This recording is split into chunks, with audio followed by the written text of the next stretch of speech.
Hey, it is 6 o'clock on the dot in the region. Yes, we're actually starting on time. Maybe that's because Bob's not here. I don't know. Just throwing it out there. Okay, so I know he hates when I use this joke, but I needed a token Republican this morning, so we found one.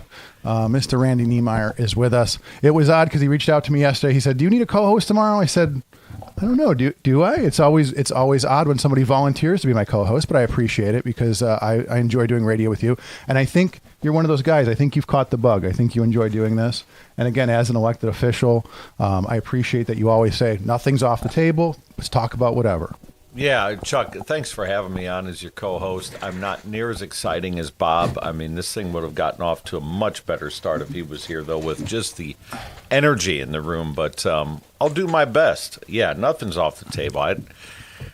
Folks should be able to call into these shows, ask questions, have them answered. There's enough runaround that people get through media. They don't need to have it here at WJOB.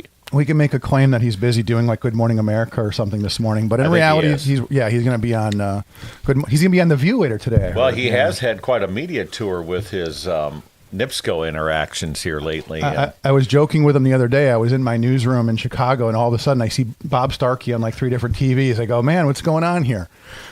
He's starting to catch on with people. He's becoming a real celebrity here in media. Well, and again, we'll digress for a second before we get into traffic and weather. But this is sort of that thing I always tell politicians. I said, and I don't want to oversimplify, but I said being a good politician is relatively easy. Right? You listen to people, you do what you think is best for the people, and in that regard, it's fairly easy to do the right thing. Sometimes. Okay. Sometimes there's some if 100 people show up to a meeting and say that all redheads are bad and you're supposed to legislate against them, well, that's probably not going to happen. So, and that's always an interesting discussion when people say democracy. I said, well, no, not really, because if it was a democracy, if all your neighbors said your house should be purple, you'd have to paint your house purple. Right. So, I mean, again, that's sort of that distinction between representation and democracy is because, yes, we do have those, we'll just call them guardrails, where even if 100 people want something, if it's your property, they don't get to have it or do it, in theory. I remind people that the oath that we take, all of us take for office, is to the Constitution of the United States, the laws of the state of Indiana, and to execute the duties of your office to the best of your skill and ability. So help you God. So it's a matter of measuring everything against that constitutionality that maintains the republic.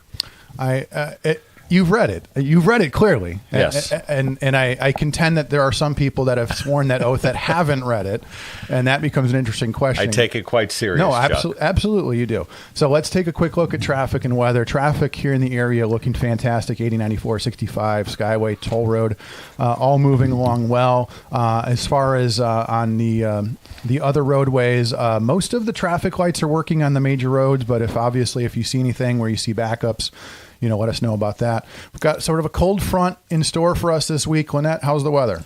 Good morning, everyone. Today we're at 57 degrees with highs of 76 and lows of 55. It's going to be mostly sunny and pleasant today, and then tomorrow on Tuesday we'll be having highs of 79 and lows of 62. It should be mostly sunny and nice. Then Wednesday we'll be having highs of 81 and lows of 62. It should be humid with periods of clouds and sunshine.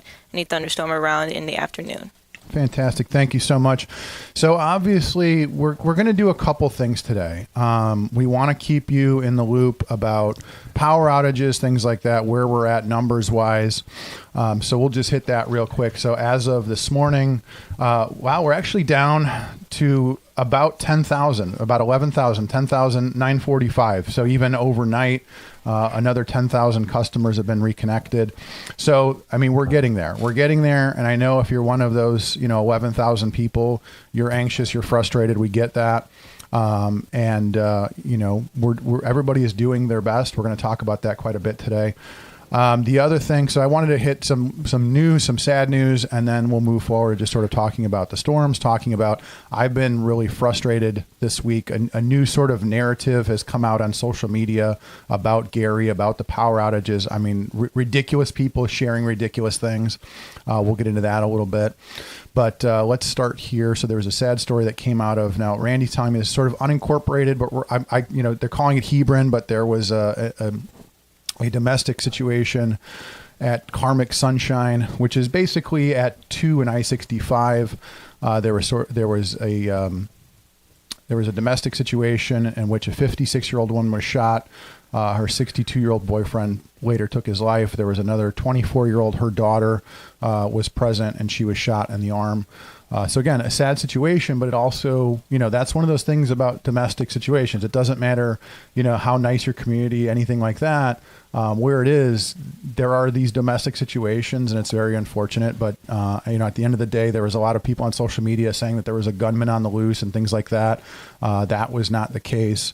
The gunman took his own life, and that situation was contained. So, and I know that's your district, Randy. Is there anything you want to kind of add on that? Well, it's rare in South Lake County to have that sort of incident where there's murder. It's not something that happens real often. So of course it's a big story, and it's a tragic story of 2 lives lost that shouldn't have been. Right.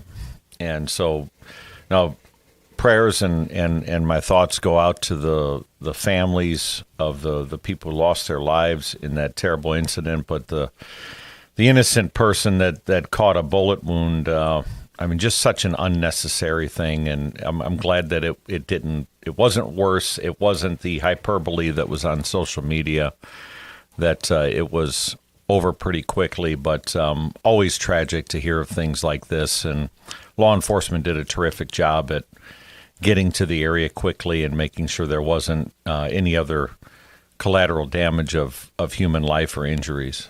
All right, it sounds like there may have also been some children present. Obviously, that's just, it's heartbreaking to hear that. So everything should be good with the phone lines, 219-845-1100.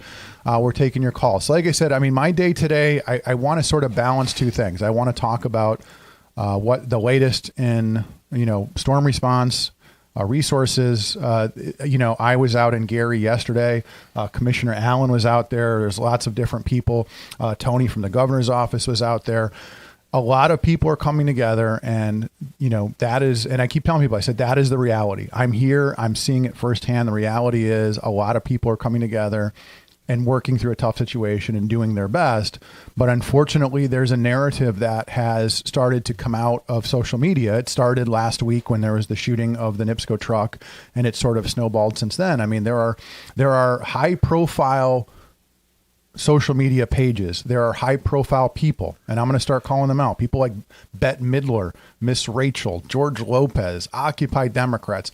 They're putting out these narratives. And this is a perfect example of when you see it firsthand. There's people claiming that there's looting and rioting. There's people that are claiming the data center sucked up all the power. There's people claiming that the storms are racist. There is ridiculous misinformation, and it's especially sad because the people here are dealing with it so well. The people are coming together, the parties, everybody's putting everything aside. Even yesterday, I kept hearing that. It was like, we're just putting everything aside and we're doing our best. And I was doing an interview yesterday with Rob Kendall. That interview is going to play later today on this morning on WGOB. And he asked me, he said, what do you think about the response? I said, look, Rob, I'm the first person that's going to criticize government, and I really don't have a lot of criticism right now. I think from top to bottom, local and state, county, everybody's doing a fantastic job. Thoughts? Yeah, I think I agree with you. Most of the time, government does things really poorly. In this case, I've seen a lot of working together happening. You've seen some communities that have the means that have actually gone out and hired private contractors to help expedite the storm cleanup. Not everybody has those means, but I have not seen a division. I haven't seen any sort of politics come in here. State government, local government, county government, they've all come together, and the federal government to assist one another in this storm recovery at this point. So there is the rumors are ridiculous. I have not seen any kind of division amongst the people here. I haven't seen that territorialism that the region's kind of famous for. I've just seen a bunch of folks that say, hey, we're from Northwest Indiana. We all got hit by this thing, and we all have a responsibility to help each other.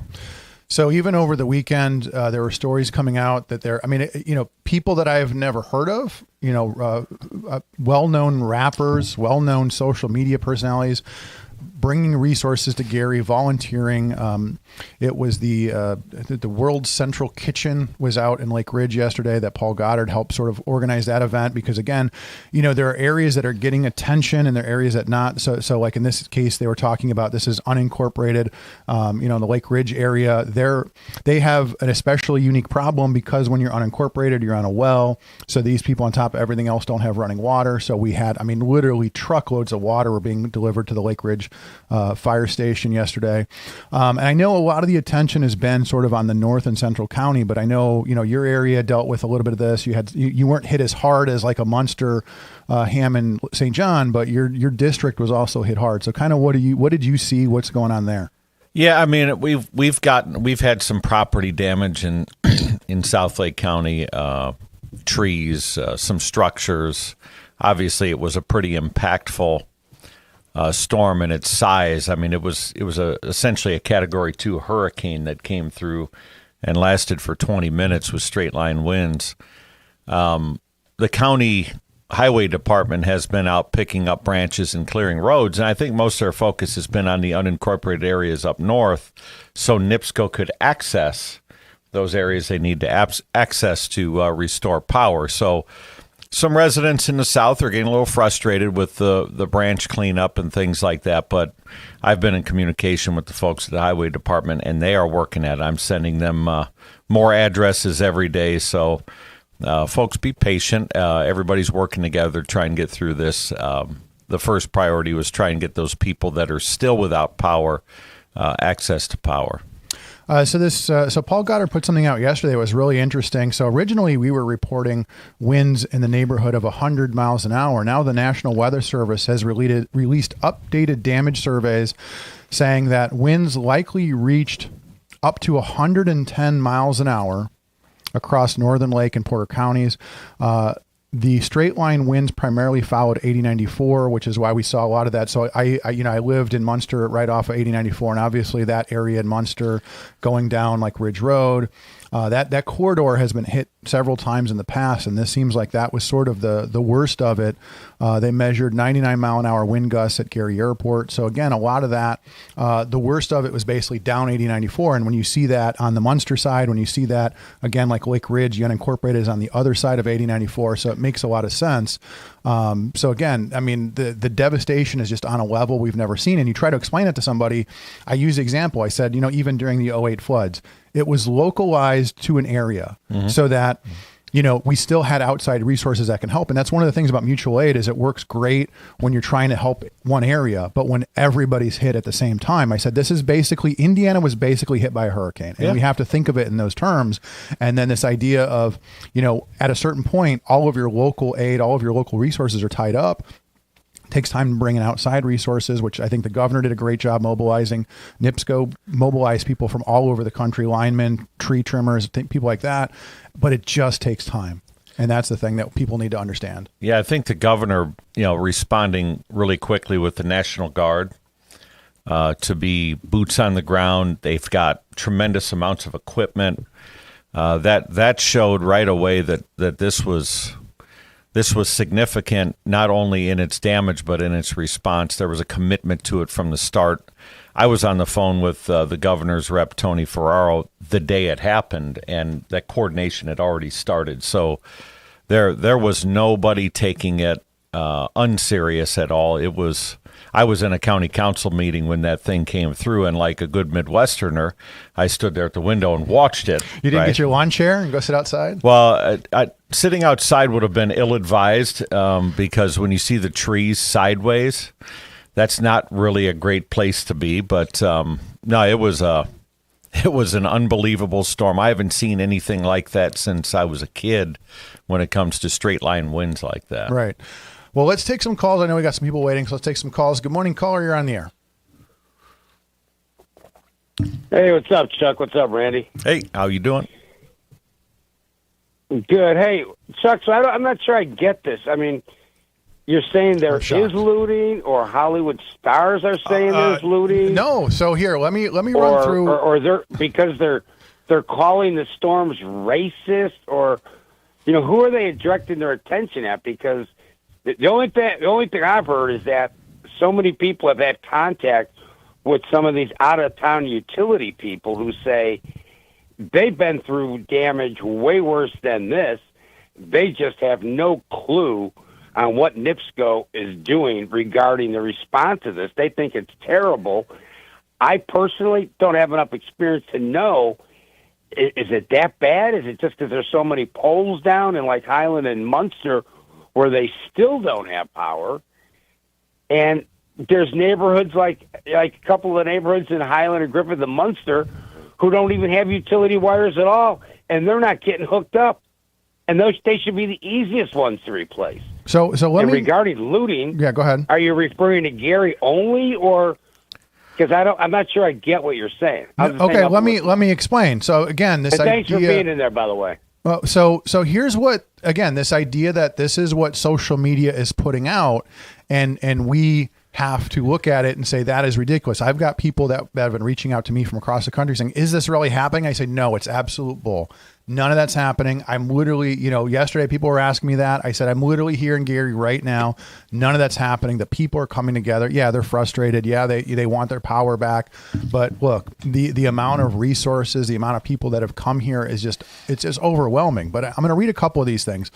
So Miss Rachel, who like basically is trying to be this generation's Mr. Rogers, although now she's decided to get into politics. And again, somebody asked me, says, you want to beef with Miss? Yes, I will beef with Miss Rachel over this because Who is Miss Rachel? I've never Does heard of anybody this person. care what Miss Rachel says? No, but again, here's the thing. These are the people that have here's why I've this never isn't. looked at an opinion from Miss Rachel. Understand. I wouldn't wipe my ass with her cartoon. Understand. Okay, let me explain why this is important. She is very popular among children. Okay, she is basically trying to be this generation's Mr. Rogers, and so Mr. Rogers was a smart man. We're going to play a clip from him later. He stayed out of politics. Here's something that Miss Rachel put out on Threads the other day. She said, people in Gary, Indiana need power now. The lack of help, response, and media coverage is racist and unacceptable. Mind you, while I was reading this thread, Good Morning America, every news outlet, CNN was walking down Broadway reporting on this storm.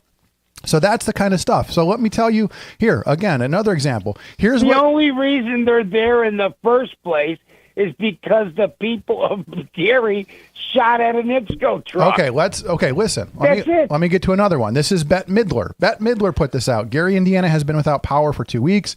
Gary's population is 77% black. Gary has 8 data centers straining its power grid. Not a single mention of the storm. And this is my point. The majority of these celebrities are putting out tweets claiming that, again, somebody just turned the power off, walked away. The data centers sucked up not even mentioning the 110 mile an hour, not even mentioning the storm. Why? Because they want clicks and they want to sow this division. And it's frustrating because Bette Midler slept with the Dallas Cowboys one weekend. Who cares what she says? But here's the important thing. Do you think you spend too much time on social media, Chuck? But do you think maybe you might want to turn the phone off? Do you remember? I don't get it. I remember that adage. It was, what was it? A lie makes its way around the world twice by the time the truth puts its pants on. Like at this point, the truth hasn't even gotten out of bed yet. But my point is, this is the story that everybody outside of Lake County is hearing right now. Your relatives on the East Coast and the West Coast, your relatives down south. This is what people literally, as I was going on the air, people were texting me going, is this really happening? I go, no, none of that's happening. And it's hard for people to believe it unless I say, guys, I'm literally here. I'm literally here in Gary. None of that's happening. And the unfortunate thing is people are willing to believe this stuff because it's Gary. And that's the sad part. That's the sad reality. I'm not sure they believe in any of this.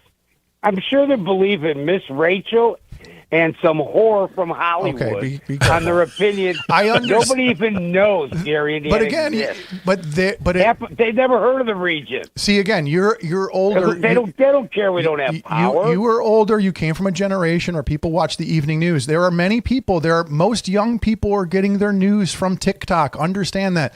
Lynette, do you agree? A lot of your friends, their news is coming from, just kind of chime in on this. Feel free to jump in. Like a lot of young people, this is their news source, right? TikTok and Reels. So when people are constantly berating you with this story about looting and rioting and Gary all over your news feed, your generation's going to believe it. Am I right? I mean, does that sound reasonable? Yeah, it does. But I personally haven't heard of any riots. Well, right, because we're here. But I'm saying is that this is going there viral. We go. Right, because we're here. But I'm saying this is the viral, this is the narrative that's being put out to the world, is that everybody's ignoring Gary. The power's out. Somebody put out a thing earlier. It said, people are getting sick. They're running out of resources. Here, I'm literally standing next to a truckload, pallets of water, pallets of resources. It's like, oh, there's no resources coming to Gary. It's like I'm standing next to a mountain of water. How dare you? I said, you want to help? Get a chainsaw. Oh, my God. Hey, Chuck, listen. Go ahead. There's breaking news here. Apparently, there's a rally in Tiananmen Square in China right now to support Power and Gary. And Miss Rachel is there passing out water to the Chinese, saying someone must drink this water on behalf of residents of Gary. You know, I don't know. Come on, dude. I always say Mad Mac calls in, he makes some good points, and then he just goes off the rails. Like if we just cut him off halfway through his phone what call. are you talking Well, I don't think about, that's bro? off the rails. I mean, I got to very go. well I'm gonna could be. go You're right. I'm going to go mow the lawn and chop a tree down. Hanoi Jane may be doing that in China for us right now. But again, it's unfortunate because that's what people are told, and that's what people will walk away believing, that these are the things happening. And I keep saying that's not the story. The story is people coming together, politicians, social media influencers, rappers, all of these people are coming to Gary and helping. On the private sector, restaurants were cooking food. They're having barbecues. They're bringing all kinds of resources. That's the story. That's the reality. But it's unfortunate because that's not the story that people are seeing on social media. And that's all we can do is just keep showing them, like, look, none of that's happening. In the meantime, we will take a break. We'll be back with more Randy Niemeyer, Chuck Pullen, your phone calls here on WJOB. Need clean energy without the junk? I'm Jim Diedlow. I used to live on burgers, football, basketball, baseball. Now I'm gluten-free and more into biking, golf, and yoga. But I still need energy. That's why I love Paradise, developed by Emily D. Edwards right here in Cherville. My favorite is Paradise Packs Strawberry with gluten-free pretzels. Find it soon at Strachan Van Til or at spreadparadise.com. Free summer music is still rocking at Fox Point. Our Wednesday night concert series brings Trippin' Billies, the 1985, Elton Jeff and the Honky Cats, Mike and Joe, and Dick Diamond and the Dusters. Friday Night Lights brings you Gold Dust Dreams and One of These Nights on August 21st, and Mexico and El Corazon on September 4th. Fox Point in Lansing, Illinois is just minutes from I-8094, and parking is free. Visit foxpoint.org for our full schedule. That's point with an E, foxpoint.org. Get ready for Wings Rock fun and prizes at Wing and Roll. Friday, September 25th from 5 to 9 at Bulldog Park Pavilion in Crown Point. Sample wings from Northwest Indiana's top chefs. Vote for the People's Choice. Enjoy live music from Backstory NWI and win incredible prizes. Tickets are $75 with tables of 8 for $575. Every dollar helps support Mental Health America of Northwest Indiana. Get your tickets now at mha.rallyup.com/WR 2026. For over 140 years, the Central Midwest Carpenters have built our communities in Northwest Indiana. Are you ready to join the effort? We have long-term work, competitive pay, and the best benefits in the industry. We pride ourselves on innovative training and commitment to worksite safety. Earn as you learn as an apprentice. A solid career built on a solid legacy. For more info, go to carpenters.com.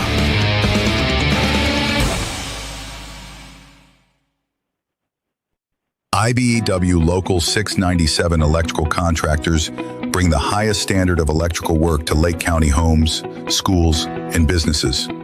From everyday fixes to once-in-a-lifetime builds, we don't just get the job done, We get it done right and up to the highest safety standards. When you need electrical work, hire the professionals who power Indiana. Powering Indiana, Lake County, bringing excellence to the job, creating a brighter future for our community. Hey, 624 here in the region. Chuck Pullen, Randy Niemeyer here, as I like to say, my token Republican friend for the day. You're filling in for Bob Starkey. We're here till 8:30, and then we're going to swap Chucks. Chuck Messler's going to come in, and you guys are going to do the. So what do you guys call it now? The Republican Ramble Roundtable, something like that. I forget. I always forget the name. Region Republicans. The Region Republicans. You've been here long enough, Chuck. Okay, so you guys are going to talk at 8:30, but until then, we're taking your calls. We're going to have my new friend AC Green from the AC Green Show is going to call in at 7 o'clock. He's going to talk about some of the things that he saw over the weekend, some of the events that took place in Gary. I mean, things like donating. There was a post about a local laundromat that did 6,500 pounds of laundry for people. Again, I was out in Lake Ridge yesterday, just pallets of resources coming in, water, cleaning supplies, you name it. And that's been the story. And it's frustrating for me because we're doing such a good job, and to have the rest of the world believe something about us, believe it's racism, believe that the people of Gary are being ignored. It's just not the story. Chuck, it's the disease right now in our country on social media that if you hear it there, you share it enough times, it must be true. Right. And that goes for every single issue that we face.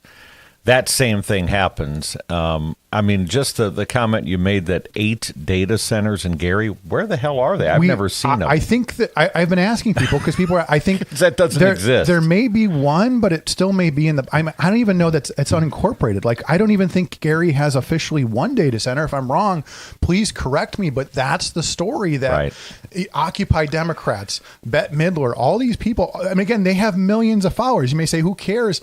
There are millions of people that see their posts and believe it to be real. And one of the big things about data centers are generators. So when power goes off, a generator takes over. So how would that have caused any sort of power outage anyways? Because they all have backup generators. And again, Gary doesn't have any data centers to note that would have drawn anything from the grid to begin with. Their largest grid users are the steel mills. But remember, these are the same people that 2 weeks ago were complaining that the data centers use generators, right? I mean, again, these are people that are looking for things to complain about. And you're right. And at a certain point, we just sort of say, look, this is just static. This is misinformation. This is static on the line. We need to push that aside and focus on the task at hand. And like I said, for me, it's just frustrating to see that because, again, we're boots on the ground. WGLB's been on the air literally since the storm happened, and it's frustrating for me to see that narrative. It is bigger than that, though, Chuck. It's like anything else in society creates its own industrial complex around it. Protesting does the same. It's Protest Incorporated. There's money to be made on those clicks, on advertising, on some of these social media influencer pages. So this has very little to do with getting things out that are actually factual, and has more to do with selling the story. Right. And I've been calling it monetized misinformation. Mm-hmm. And I mean, that's the reality. The more salacious your headline, you sit here and say, oh, there's looting and rioting in Gary and the data centers took all the power, it's racist. That's the kind of thing that gets shared a million times, and you make your $8 on again, you're already celebrities. Miss Rachel's worth $50 million.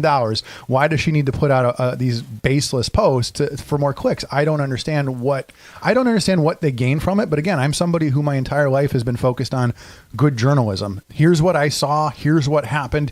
Here's the story. Not here's what I saw. Let's see how we can manipulate it to get more clicks. But it's a different generation for media today. It's just the typical virtue signaling that now goes on within the celebrity circles. It has nothing to do with reality. It just has to do with how can I prop myself up to look like somebody that cares about a minority population. Well, if she cares about it, then donate some resources. I said, you're in New York. Get a couple trucks, send them down I-80. Take I-80 west till you get to Broadway. Go north. I said it's not that hard. Send some trucks of whatever. Just go to Costco. Get your $50 million. You can mobilize some resources. You can get a couple trucks out here pretty quickly instead of virtue signaling. Yep. And that's what's happening. There are people. There's Lynette. Did you see this? I'm trying to think of the guys. The rapper's name. Trey the Truth, I think, is the guy that came down. Never heard of I know that guy. none of us have. Here's the thing. Here's the guy that none of us have ever heard of. He came up from Houston, and he's mobilizing resources. Like, I don't know who this guy is. I'm going to start listening to him just because of this guy's been all over Gary mobilizing resources. Like, look how. And here's a guy. He's probably not worth $50 million. He doesn't have that kind of money, but somehow he's managed to mobilize resources and bring them to Gary. Chuck, you're not really going to start listening to this guy, are you? I will listen to one of his. I will get him 3 cents on Spotify to thank him for coming to the region. But Because again, today's rap is nothing like old school rap. I understand. We grew up in It's the that 90s. mumbling and all that stuff that they do. I don't even understand. Well, it. but even guys like that, there's a lot of. I mean, put it this way. I mean, Glenn Robinson, who's from Gary, donated some money. The it's pretty Chicago awesome. Bears donated some money over the weekend. I mean, a lot of people that have Gary roots are from the area.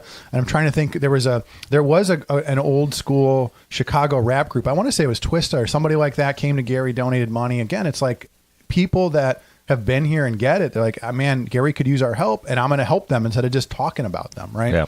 So kudos to everybody that's, I was talking to a crew from West Virginia the other day, and I was just like, I don't know, who are you? I could tell by their accent. I'm like, where are you boys from? They said, we're from West Virginia. I said, well, thank you. You're out here on a Sunday working, that's the kind But of it could have thing. been West Virginia or South Lake County. Either one. We do speak with different accents. It was a down there. little thicker. I could tell. there was one guy from the area, but again, I could tell I'm like, you're from over there. But so 219-845-1100. Tell us what your observations. What are you seeing? Let's take a couple calls. Good morning, caller. You're on the air. Yeah, it's election year. Early voting starts in less than 2 months. The black bloc vote is essential to left-wing causes success and getting the black population across the country aroused and using Gary as a cudgel to say everything is for crap and people have been neglected and all the rest of it. I mean, it's just pretty obvious it's election year tactics, and the Democrats have always used race to advance their political agenda, whether it be open borders, whether it be allowing guys to be in women's sports and go into women's bathrooms and so forth. I could go on. They want to eliminate electoral college. They want to eliminate the Supreme Court. All of that is essential to having a sizable black vote out. And the way you do it is pretend as if Gary is just being neglected, even though there's a massive amount of linemen being thrown in there to get things, get the power going, and of course all kinds of support groups are in there, bringing free food and so forth, and it's obviously election year politics. Well, now, one of the things, real quick, Walt. No, but here's one of the things is that these people, again, you're right. They're using this narrative to beat up on President Trump and saying, "Where's President Trump?" I go, look, the last thing we need right now is a presidential motorcade trying to make its way through Gary. I said the last thing that we need. I mean, President Trump can send all the resources he wants. Send us thoughts and prayers. The last thing that we want right now is to have to manage, the president coming to town. You want to fly over? Great. Do it as high as possible because we don't need that right now. We don't need to try to manage that on top of all the other things that people are trying to help. So you're right. It's a good opportunity to beat up on the president saying, "Where are you?" But at the end of the day, that's all it is. So go ahead, continue with your thoughts, Walt. The Republican governor of the state of Indiana is doing a terrific job. He's on scene, he's active and so forth, not only in Northwest Indiana, but the flooding along the White River. I got a call from relatives on the East Coast asking, have you been flooded? I said, no. We just had 100-mile winds blow through here between Lake County, Porter County, and LaPorte County, and 100-year-old trees being snapped off at the base and so forth. But that's bad enough because all the lights are out. Well, let me explain power, that. I can and, Walt, I can explain that one because I was watching a clip from CBS News yesterday. And again, these people are saying, where's the news? I'm watching a clip from CBS. They show a woman from Gary. They show flooding. They show Griffith. They show flooding. Again, they're just confusing the situation. It's like, wait a second. They're creating this narrative that, our area is flooding. They're conflating two different things. And it just when you're sitting there, when you're not from here, you don't understand it. You see trees down, power lines down, and then you see flooding, and then you hear somebody from Gary. You're like, you're just confused. What's going on here? That's just bad. It's bad editorializing. That's bad storytelling on the part of CBS News, but it just confuses people that much further. So carry on. I rather use the word corrupt, and it's Hitler's propaganda chief, a guy by the name of Goebbels. He's the one concocted that if you repeat a lie once, it's a lie, but if you repeat it 1,000 times, it becomes the truth. And that's the Democrats are the greatest threat to democracy in this country the country's ever seen. I mean, it's all across the country, and I think it's even more serious than the Civil War in terms of what we're faced with. These groups, these left-wing groups, and their ambitions. The fact that they control the press, and the press goes right along with it. And scary. I think it's scary times. It's more scary than when the Soviet Union existed and threatened the Western world. But what can I say? I mean, the 90% of the people who work in the media are liberal Democrats. 90% of the coverage they give to Trump is negative, kind of thing. Now, I'm not a absolutist in terms of Trump's administration. I generally support it, but I've been critical of his actions in Iran. I've been critical of his actions with respect to the Canadians. Canada had a conservative candidate for the prime ministership there. It was 20 points ahead, and ended up getting defeated because of talking about Canada becoming a state or renaming the Gulf of Mexico, Gulf of America kind of thing. I mean, so I'm not uncritical of the Trump administration, but to suggest that it's nothing but bad is just plainly ridiculous, and that's what we get when we have a media so totally dominated by the liberal Democrats. Well, hey, Walt, I appreciate the call. So you want to chime in on that at all, Randy? I mean, I think it's a mind virus. I don't know if it's partisan as much. I see it on the right too. There is a tendency in media in general to just create the train wreck if it doesn't exist, right? It's right. Make it as sensational as you can make it, whatever the story is, get as many clicks. Again, it comes back to the industry around it, that everybody has become a news reporter. Everybody is using stories to go viral. And it's really created a ridiculous situation in media where we can't rely on information at all. We have to question everything, which is fine to question, but there is nothing that comes out anymore that seems like it has any reliability beyond your own little circle. So it's this echo chamber. It's a mind virus. And is the general mainstream media more liberal than conservative? Yes, but I think it exists in the entirety of the universe of media, not just one side or the other. We were talking a little bit over the break. Go ahead. The right does not control the national media out of New York and L.A. The right does not control the media in the big cities and so forth. In fact, the conservative media is a pipsqueak in terms of audience compared to the audience that the left has because of their control of the national and big city media.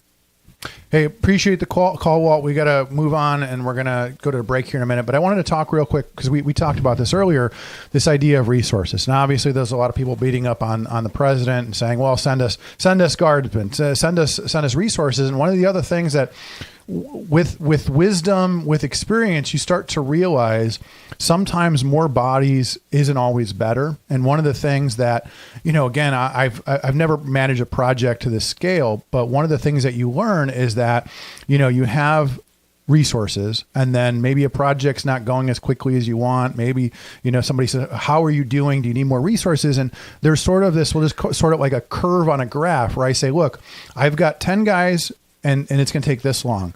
Sending me 100 guys is not going to make it go any faster. It's actually going to make things worse because now I have to figure out how to manage those resources. And so this idea of, again, we've already have thousands of people in, we've got a tent city at South Lake Mall. Sending more resources right now would honestly imagine just dozens of National Guard Humvees clogging the roads in Gary, figuring out where they're going to sleep, figuring out who's going to feed them, figuring out how to get those Humvees fuel. There's a certain point you say, look, more resources isn't better. And I think right now, again, we can talk about NIPSCO, we can talk about how they're managing the resources, but at the end of the day, this idea that President Trump send us 10,000 troops is not going to help right now. Yeah, it's logistics, right? It's the business I'm in trucking, that you can't clog up the freight lanes like that with too many resources, because that actually creates a negative impact to efficiency. So, yeah, I mean, it's got to be properly managed. I think the state of Indiana and local agencies working together is the right answer to this. It's the right formula. The ineptitude of NIPSCO is a completely separate and different story. But the whole of response that's come out of various levels of government has actually been pretty good. So I think it's being managed fairly well, not perfect by any means, but fairly well. But the NIPSCO situation is an entirely different conversation. So we have to stop kind of conflating all of it together. And yes, clogging up those logistical lanes of response will create a negative impact. What I want to do is I want to take a break, but when we get back, I want to talk a little bit about that, of sort of the idea of the responsibility of government. I know in the last couple of weeks there were some people beating up like on Bob Starkey about Dyer, and sort of like, well, how many generators should a town have? Should Lake County go out and buy 100 tree trimming vehicles? Like, how many resources should we have? But then also, when you have resources, I know like in the case of the sheriff, there are people that beat him up for the number of vehicles that he has and helicopters and things like that. So there's this idea of, how many is too many? And at what point do you say, look, this is enough resources that we have, but if something major happens, we know we can mobilize the private sector. We know that we have the funds to bring in outside help. And that's an interesting question about, how much should we have and how much is too much? So why don't we take a break? We'll be back with, we'll check in on traffic and weather. We'll be more with Councilman Randy Niemeyer here on WJOB. It's the simplest expression. The smallest thing that changes everything. A smile. So easy. A smile lights it up. Apologizes. And welcomes unconditionally. Because the shortest distance between two people Have a great day. Is a smile. Thank you. Strachan Van Til, where making life easier starts with a smile. The best just got better. Tech Credit Union is proud to celebrate being recognized with Best of the Region, Best CEO, and Best Banker. To celebrate, we're offering 3 special CD offers with rates up to 4.5% APY for a limited time. Visit techcu.org or stop by your nearest Tech Credit Union branch or call 800-276-8324 to learn more. Tech Credit Union, the better option for people and communities we serve. Member NCUA. Minimum deposit required. Offer subject to change. Visit techcu.org for complete details. From the gas in your car to the heat in your home and the roads that you drive on, our work powers daily life. We are USW Local 71, the proud men and women of the Whiting Refinery. We're not just refinery workers. We're your friends and neighbors, raising our families here, shopping in the same stores, and cheering in the same stands. USW Local 71, powering the region because we are the region. We've had some cars run into the barrier wall, not paying attention. They were on their phone. Texting, scrolling. Yeah, it's bad. Most often they be on their phones or they're just not paying attention. They can cause a crash. We could stand on the side of the road and watch every other vehicle looking down into their lap as they're passing us. You know what they're looking at. They're looking at their phone. Phones. On their phones, not paying attention. Phones. I'm not a mathematician, but I say probably about 80% of the people who pass me are on their telephones. No call, text, or video is worth putting yourself or a road worker in danger. When driving through construction, LIUNA members ask you for your sake and ours. Slow down, stay off your phone, please. Be aware where we're at, where the cone zones are at. Stay off your phones and buckle up and drive safe. We're not asking for much. This is Brian Short, business manager for the Indiana Laborers District Council. Everyone deserves a safe place to work. Do your part in the cone zone. Slow down, save a life. We're all in this together. A message from Laborers International Union of North America and affiliated locals. Hey, it's 6:45 here in the region. Let's take a quick look at traffic and weather. Traffic in Indiana, 80-94-65. Skyway told everything looking great. On the Illinois side, you've got the usual slowdown, Bishop Ford and the Dan Ryan on in. There was an earlier accident if you're heading on 294. There was an early accident, 294 at 55. The left lane was blocked. So if you're heading out that way, traffic is building. Basically 55 on down. So that accident, if you're heading out to the suburbs, you're going to run into that. Other than that, things looking good in traffic. How's the weather? Good morning, everyone. Today we're at 61 degrees with highs of 76 and lows of 55. It's going to be mostly sunny and pleasant today. And then tomorrow on Tuesday, we'll be having highs of 79 and lows of 62. Should be mostly sunny and nice. Then Wednesday, we'll be having highs of 81 and lows of 62. Should be humid with periods of clouds and sunshine and a thunderstorm around in the afternoon. Fantastic. Thank you so much. Randy Niemeyer here today, filling in for Bob Starkey, who's probably working in somewhere, doing something government, having a meeting with somebody somewhere. So we were talking a little bit about just sort of resources and on the county side. Talk a little bit about just sort of how you've seen the county mobilize. Yeah, I mean, we have a Department of Homeland Security at Lake County that's staffed with people who are experts in their field, and they do a great job. So they've been coordinating with communities, even on things like if you lose your power, one of the things you don't think about is how do you fuel your cop cars, right? Right. So take them a fuel tank that's gravity feed, right, that sits up off the ground. And those are things that the county does working with communities. And sometimes it's best for elected officials like me to serve as more of a conduit of communication to the citizens rather than getting myself in the way of folks that know what they're doing in their field, and we have to give them the tools to operate and serve as kind of a point of communication rather than someone that's clogging up the system. Yeah, I think, again, there's sort of that wisdom there of, I brought in people, we picked people that know what they're doing, and when the time comes that they're tested, you sort of just say, hey, do you have what you need? We're going to stay out of the way, let you do what you know how to do. But, again, there's a lot of people, especially in the political realm, just don't know how to do that. And maybe you say it's for the photo ops or whatever. Maybe it's because they just think that they know better. But there's a certain point you just say, hey, I'm going to stay in my lane. You guys stay out of the way. I'll bring you some coffee. I'll bring you some water. You do what you do, right? I mean, that's kind of where we're at.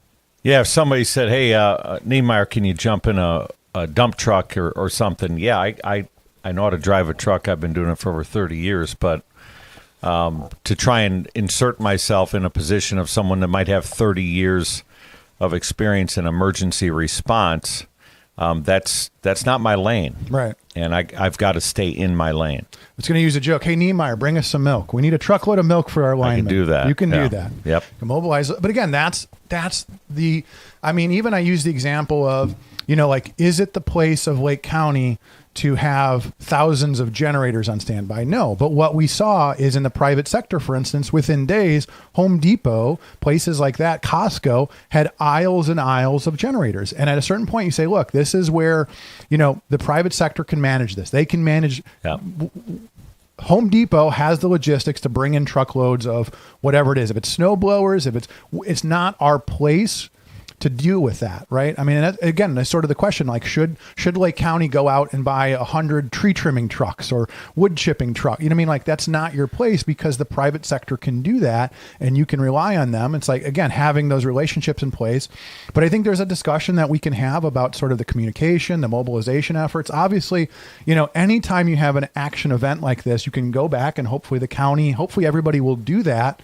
In a couple months, go back and revisit and go, okay, what went well and what didn't? But at the end of the day, you say, we've got these resources. We just have to be quicker about mobilizing and quicker about communicating. I think it's similar to the 2008 flood that was brought up earlier where so much was learned. Right. Of all those different moving parts. And I think this will be the same. And thankfully, there wasn't great loss of life in this storm. But, yeah, there's going to be plenty of opportunities to sit down and look at what did we do well, what didn't we do well. But on the private sector side, things like generators or in a snowstorm, snow blowers, those are areas where the private sector is going to respond better. It's the difference between a response and a reaction. A reaction is the emotional, immediate outcry of, oh, my gosh, we've got to do something. We just don't know what that something is. And the response is a well-planned, we've learned from experience, we have experts in our field, and we're getting the resources allocated where they need to be allocated and the right resources with the right people who are experts in that lane. Well, there's one important thing, though. Just make sure when you have these meetings, you invite Miss Rachel and Bette Midler to come, because obviously they are experts in a way that we don't understand. So when you're having these meetings about how we could have handled this better, please call Miss Rachel. Please call George Lopez, the comedian, because clearly they know better than all of us how to handle these kind of emergencies. Well, I think Bette Midler would be the wind beneath our wings. Right? Fantastic. Well done. 219-845-1100. We're taking your phone calls. We want to hear from you. We got a full boat, so we got to power through some calls. So good morning, caller. You're on the air. The first question the residents of Gary should be asking is, where is Eddie Melton? Where is their leadership? They're barking up the wrong tree. They should be looking internally as to why the restoration's taking so long.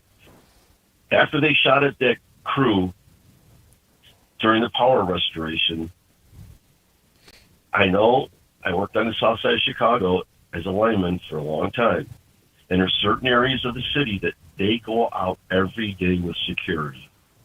So I don't know if this happened or not, but after those shots were fired, that usually triggers, okay, we need security. Now you have to get security for every one of those crews out there so they don't get shot or their stuff doesn't get stolen.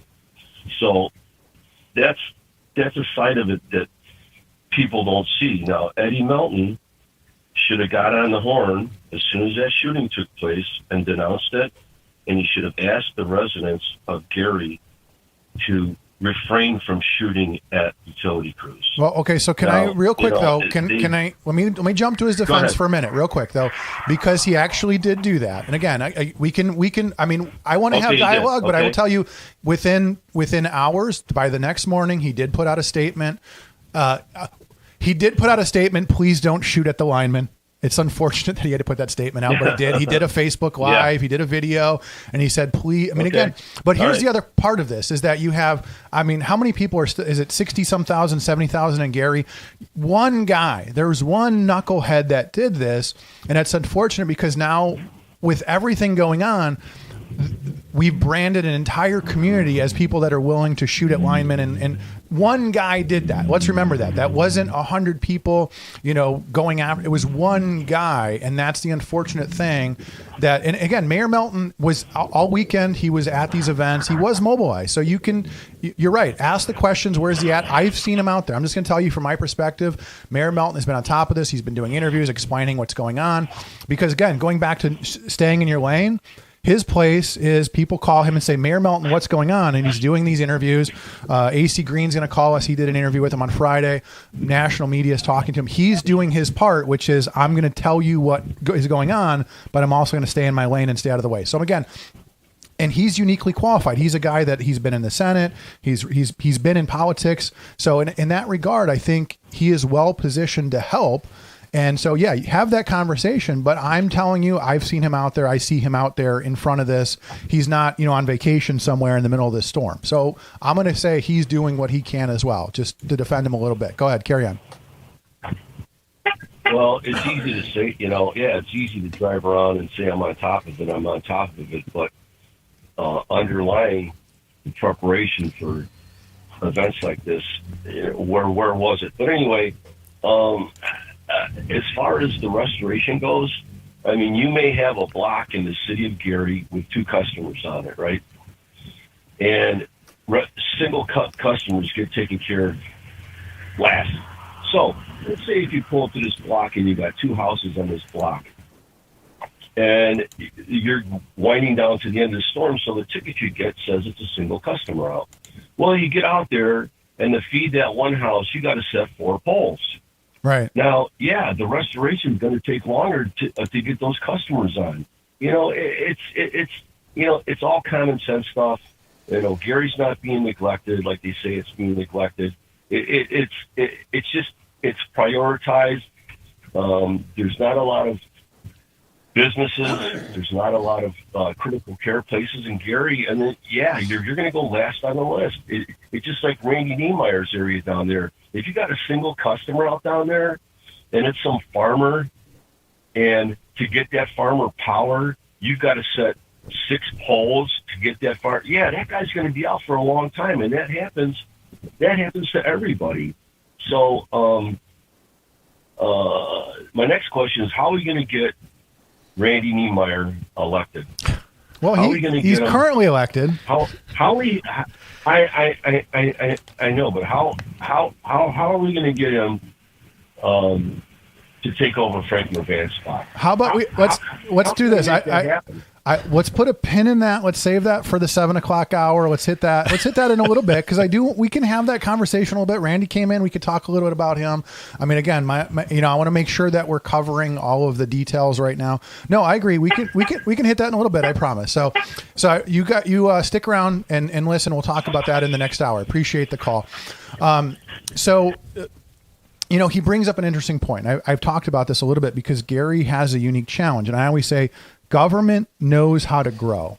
Government doesn't know how to constrict. And Gary is in a very unique situation, and from an infrastructure perspective, not only electric, but also water, sewage, road maintenance. Again, do you repave a road if there's only 1 or 2 people living on that street?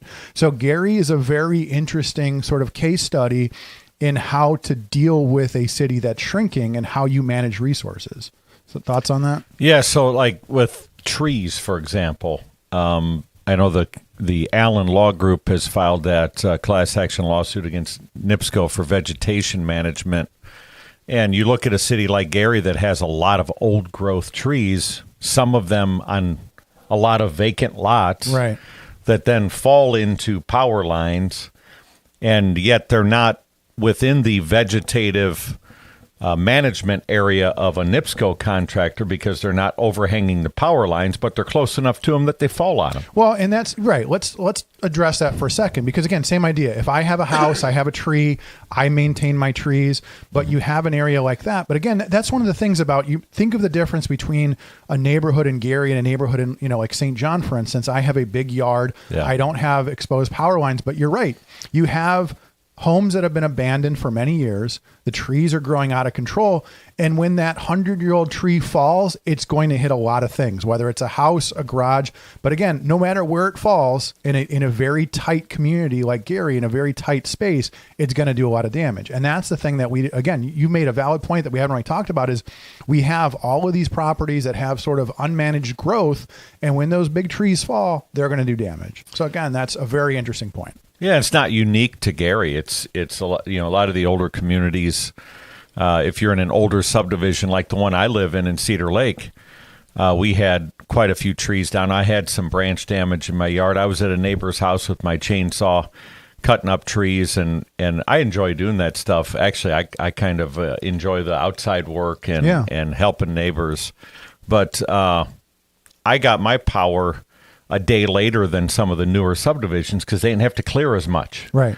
There was more work to be done in my subdivision.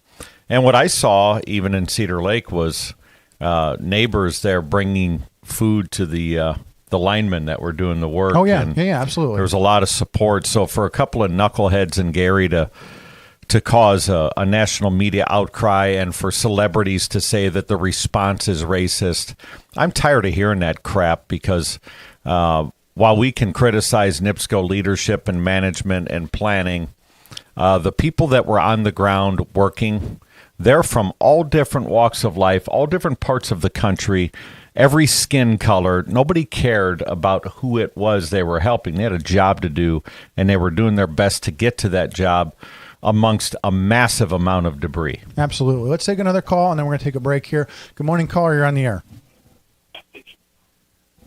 Good morning. Good morning, sir. How are you? How are things in your neighborhood? I want to talk to Mr. Randy. Yeah, go He's ahead. here. Hey, Randy. How you doing, Randy? I'm doing well. How are you? Randy, aren't you the chairperson of the Republican Party here? Yes. Maybe I got the okay. That gentleman called in and called somebody a bunch of whores. He should not have. That's FCC rules. How can they do that? I mean, and you're trying to. I understand that you were trying to have some candidates from Gary, and when they hear stuff like that, how do you feel? Is that helping your party become a two-party system in America?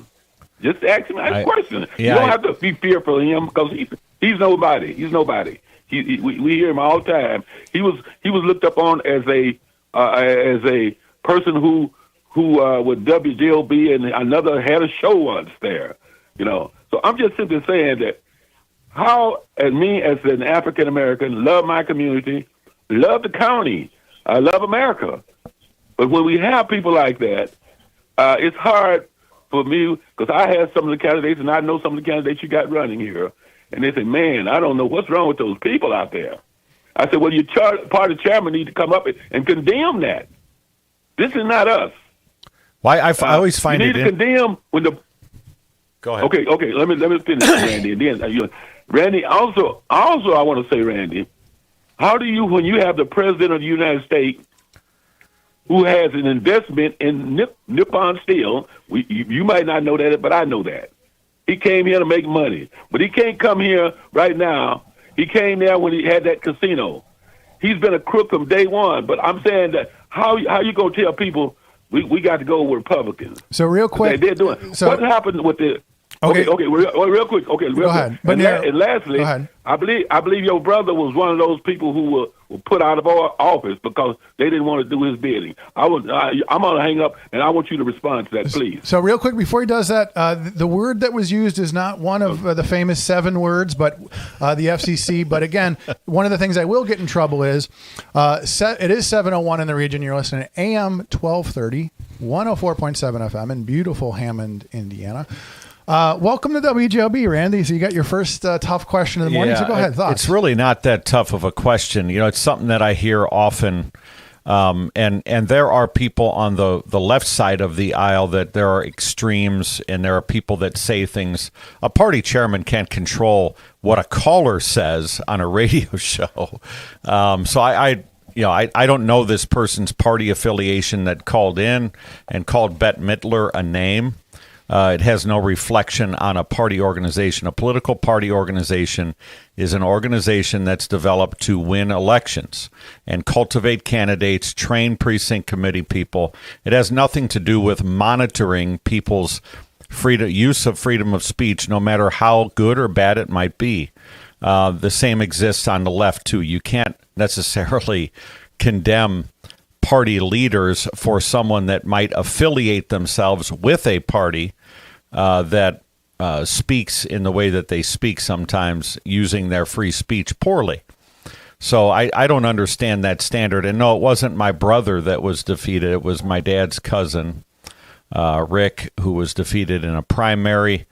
And primaries are always tricky because it is usually the most ardent members of your party voting in a primary, and it's a smaller group of people. It's a smaller audience. And I've competed in primaries now several times, and they're always tricky. So it's hard to do. As far as President Trump coming to Gary, I think Chuck made a great point earlier. You don't want a bunch of people on the ground with photo ops, especially with a presidential motorcade, Secret Service detail, and everything else that goes along with it.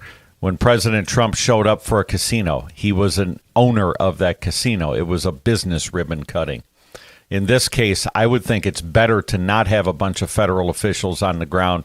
I noticed Congressman Mervan was in Gary actually helping with the response, along with some photo ops, but helping. And that, I think, was appreciated by the people there. And that's That's more important than someone just showing up and standing at a podium with a press gaggle around them. Well, that's what I said. I said, can you imagine if he came here and started throwing paper towels or something? It would just create, again, unneeded. Throwing of paper towels. Do you remember that? He did that in Puerto Rico. In one of the all-time classic moments. I said he'll come here and start throwing water bottles at people or something. But, photo ops. Right. Yeah. But again, like that's why he can't. He would come and do that, but he would clog up the roads and clog up the resources. We'd have to shut down all sorts of things to bring him here. So again, at the end of the day, President Trump, stay in your lane, stay in Washington. Thanks for the help. We don't need you. Okay, so let's do this. Let's take a quick break. We'll be back. We'll check traffic and weather, and we'll take your phone calls here on WGOB. I'm Pastor Eric Boone, pastor of the Tree of Life Church here in the great city of Gary, Indiana. The Notre Dame Credit Union. Go beyond and above to make sure that we are in position to make that greater impact. Listen, this credit union is one of a kind. And I'm looking forward to the future because I know that we will continue to do greater things together, and I'm forever grateful for a credit union like this. Visit NotreDameFCU.com. Plumbers Local 210 is building the future, and we're looking for service plumbers to join our team. Our training center invests nearly $500,000 every year to make sure our members are the best in the industry. From a 5-year apprenticeship and an associate degree at Ivy Tech to ongoing certifications in safety and new technology, our plumbers are trained for excellence. Every member is drug tested and licensed for your safety and peace of mind. When you need plumbing work done, make sure you ask for the license. It's your right to ask. We've had some cars run into the barrier wall, not paying attention. They were on their phone. Texting, scrolling. Yeah, it's bad. Most often they be on their phones or they're just not paying attention. They can cause a crash. We could stand on the side of the road and watch every other vehicle looking down into their lap as they're passing us. You know what they're looking at. They're looking at their phone. Phones. On their phones, not paying attention. Phones. I'm not a mathematician, but I say probably about 80% of the people who pass me are on their telephones. No call, text, or video is worth putting yourself or a road worker in danger. When driving through construction, LIUNA members ask you for your sake and ours. Slow down, stay off your phone, please. Be aware where we're at, where the cone zones are at. Stay off your phones and buckle up and drive safe. We're not asking for much. This is Brian Short, business manager for the Indiana Laborers District Council. Everyone deserves a safe place to work. Do your part in the cone zone. Slow down, save a life. We're all in this together. A message from Laborers International Union of North America and affiliated locals. Have you ever considered becoming an iron worker? Local 395 is now accepting applications for their apprenticeship program. Go to ironworkers395.com. Look under the training section, click on apprenticeship, and scroll down to the application. You must be 18 years old, have a high school diploma or GED, and you must be physically able to perform the work of the trade. Find out more by calling the apprenticeship school in Lake Station at 219-962-7675 or visit ironworkers395.com. Hey, it is 7:05 here in the region. Chuck Pullen, Randy Niemeyer here filling in for Bob Starkey. Let's take a quick look at traffic and weather. Traffic has been surprisingly light here in the region. Everything looking good. 80, 94, 65, Skyway Toll Road. If you see anything, let us know. On the Illinois side, we've got the usual slowdown, Bishop Ford to the Dan Ryan. There was an earlier accident. Dan Ryan inbound. That seems to have been cleared up, but you still have some residual. So basically, Skyway on in, you're going to hit some traffic. There was an earlier accident on 294 northbound at 55. So you're heading out into the suburbs. You're going to hit a little traffic on your way onto 55, and then it should be smooth sailing past that point. Lynette, how's the weather? Good morning, everyone. Today we're at 61 degrees with highs of 76 and lows of 55. It's going to be mostly sunny and pleasant. And then tomorrow on Tuesday, we'll be having highs of 79 and lows of 62. Should be mostly nice, mostly sunny and nice. And Wednesday, we'll be having highs of 81 and lows of 62. Should be humid with periods of clouds and sunshine and a thunderstorm around in the afternoon. Fantastic. We are taking your calls. 219-845-1100. We're bringing in AC Green from the AC Green. We got to power through some calls so AC can get on. We got a full boat. So let's get through some calls so we can get AC on. Good morning, caller. You're on the air. Good morning, caller. Good morning. Good morning. How are you? I'm good. How are you? Good. What's going on? So a few things kind of struck me this morning with what we've been talking about, and I just wanted to touch on a couple of points. Sure. Something interesting that I saw is You know how NIPSCO was going around and putting those notices on people's doors where it would kind of break down what was NIPSCO's responsibility versus the customer. And the weatherhead was part of the problem. Well, the Legacy Foundation has opened up a support for City of Gary homeowners who electrical weatherheads were damaged as a result of the storms. There's no household income or requirement to participate. And I just wanted to kind of share that resource. Not sure if that's been mentioned on here. No, it is not. But, that is a great. that is super helpful. So I'm gonna jot that down right now. So that's So let's just repeat that. So Legacy Foundation is basically going to help Gary residents. So the weatherhead is basically. So here's what happens: is that you have power lines from NIPSCO, and then you have a line that goes from their pole to your house. In a lot of cases, we talked about this earlier. Those big trees, when they fall, they basically damage that line from NIPSCO to your house. They rip that weatherhead off, which is that big candy cane shaped thing on the top of your house. And that's your responsibility. That can cost well over $1,000 for someone to get replaced. And so a lot of people are finding out the hard way that that's their responsibility. So that's a great thing to talk about. So do you have any other information about that? It's basically just Legacy Foundation. I know they're doing all sorts of things. They're donating a lot of resources as well. So the phone number is 219-736-1880. You can call there to apply over the phone, or if you go on Facebook on Legacy Foundation, they have a QR code, and it says basically the program covers basic repairs related to storm damaged weatherheads, minor conduit repairs or fixes, standard electrical mast and weatherhead replacement, and they're partnering with licensed and insured electricians to complete eligible repairs. Program funds will be paid directly to the participating electrician for approved work. And again, there's no household income requirement to participate. And it's only for residents of Gary at this point right now. Can you give that number out again for us? Absolutely. 219-736-1880.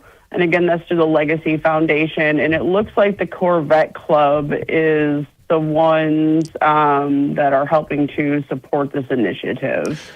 So I wanted to bring that up because, it kind of irritated me, like when you were saying about the celebrities. There's so many events that are going on and so much just community resources being shared that it's absolutely ridiculous that they're saying that. And then you go and you see these, programs like this with the Legacy Foundation and all the other programs that are currently being developed.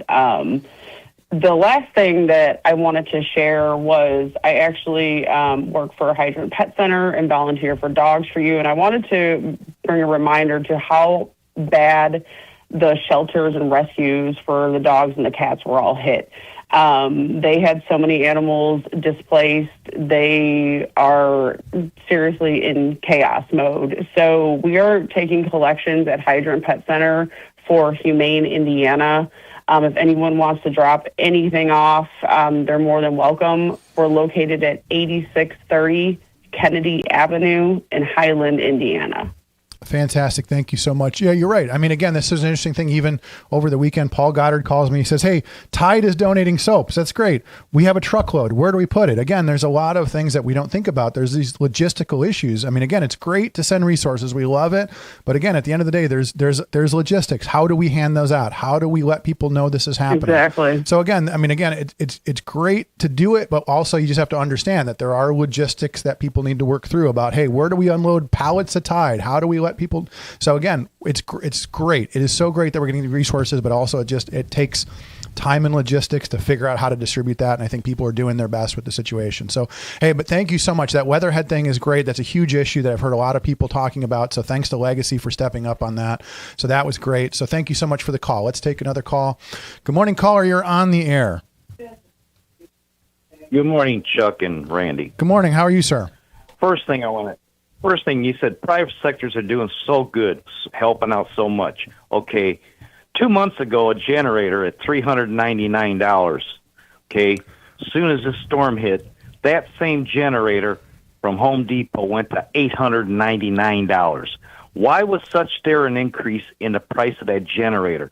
Well, it was, okay, second question is, Hard Rock Casino donated $100,000 to Gary. and some famous person gave 100,000. 200,000. When I was filming this little silver car with this lady and kids in the car, she can't get her medication. She's trying to figure out how to fill. Where is that $200,000? Are they giving it to the residents of Gary, or is it going in somebody's pocket?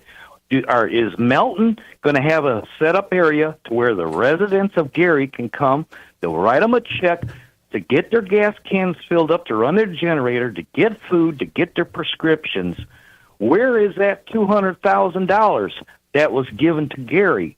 Whose pocket is that going into? Okay, well, let's. So here, that's all I got.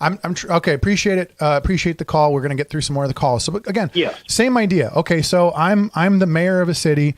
I'm sure he's received. I mean, what to say? Maybe he's received over $1 million at this point. We don't know. But again, same idea. Now I have $1 million in funds. Now I have to identify who needs what, right? Same idea. I can't just I can't just be like President Trump with the paper towels. I can't just start throwing money down Broadway. That's not, again, it's the same thing. I have $1 million to play with, maybe more, maybe less. I have to figure out who needs it and how can I help them. And same idea. It's like, okay, what things are covered? Should I go out and buy $1 million worth of water? No, I've got plenty of water. I've got soap coming in. So, okay, so now I've got all of this money or some money to play with. Now I have to figure out who needs it and how to distribute it. So again, it takes a couple days to figure that out. Agreed? Yeah. And as far as the generator cost goes, I just did a quick little search on it. There was nothing demographically in study that shows widespread abuse. I looked at some of the prices too, just out of curiosity, and I saw something similar from before and after the storm. But if you know of a case that is one that you're concerned about, like you mentioned, 300 to 800, that could be a case of price gouging. That needs to be reported to the Attorney General's office, their Consumer Protection Division. Those things have to be reported. I know Rokita has been on the ground here numerous times over the response to the storm, making sure that they're monitoring those sort of fraudulent activities around contractors and people using the situation for price gouging. Right. Again, another guy comes up here, knows his role. That's my role. I'm going to make sure that people aren't gouging. I'm going to make sure, again, one of the biggest issues that you have after storms is you have these sort of, what do you want to call them? Carpetbagger, repair people and people that come in and tell, give me $1,000, I'll take care of these trees and things like that. So again, same idea. Make sure you've got anybody that comes in as licensed and they're from the area. They're not just sort of these fly by night contractors. So let's take another call. Good morning, caller. You're on the air. Yeah, as far as the generator prices going up, one of the things you got to factor in, if you put a rush order on something like that and all of a sudden you want 500 generators, you got to go ahead and make changes with logistics. You got to go ahead and make arrangements for a trucking company to get them here. That's going to add to the cost. But as far as people being all upset because the feds aren't acting fast enough on this disaster, where you been? I guess you haven't heard of the hurricane response in North Carolina. I guess you didn't hear about the train derailment in Pennsylvania. I guess you didn't hear about the fires out west in L.A. and Hawaii. This has been going on for a long time. And the reason for this is that instead of actually trying to provide infrastructure so that response can happen in these cases, we've had a bunch of generations of bureaucrats in the federal government that spend all their time figuring out how we can get people with the right skin color in the right offices, how we can go ahead and promote this one or that agenda or this agenda. Anybody remember Peter Buttigieg? Well, this right. is not... I use the example. I always tell people that story for those of us that are old enough post 9/11 when we were asking the government, what should we do? And they literally had a press conference where they pulled out some plastic and duct tape. Said, here's the plastic. Here's the duct tape. Duct tape your house in case of anthrax. I mean, again, that was the response. We should have known. I lived through the floods in 2008 where I waited hours and hours to meet with FEMA only to be handed a 100-page packet that I take one. I don't have time for this, man. We're actually trying to fix things. So again, we should know that. And if you don't know that, you don't listen to my show enough because that's, again, that's the theme. You're right. the idea that FEMA is going to come in and do anything, or the Fed, at the end of the day, man, we just have to assume we're on our own on this one. And if FEMA comes, if we get some outside resources, great, but we can't count on them, right? I mean, at the end of the day, we need to count on ourselves, our neighbors, our local elected officials, and that's who's here, right? I mean, if other help comes, great, but at the end of the day, we're on our own a lot of times on things like this. So, hey, appreciate the call on that, Randy. Any thought? Go ahead. We've been blessed in this area.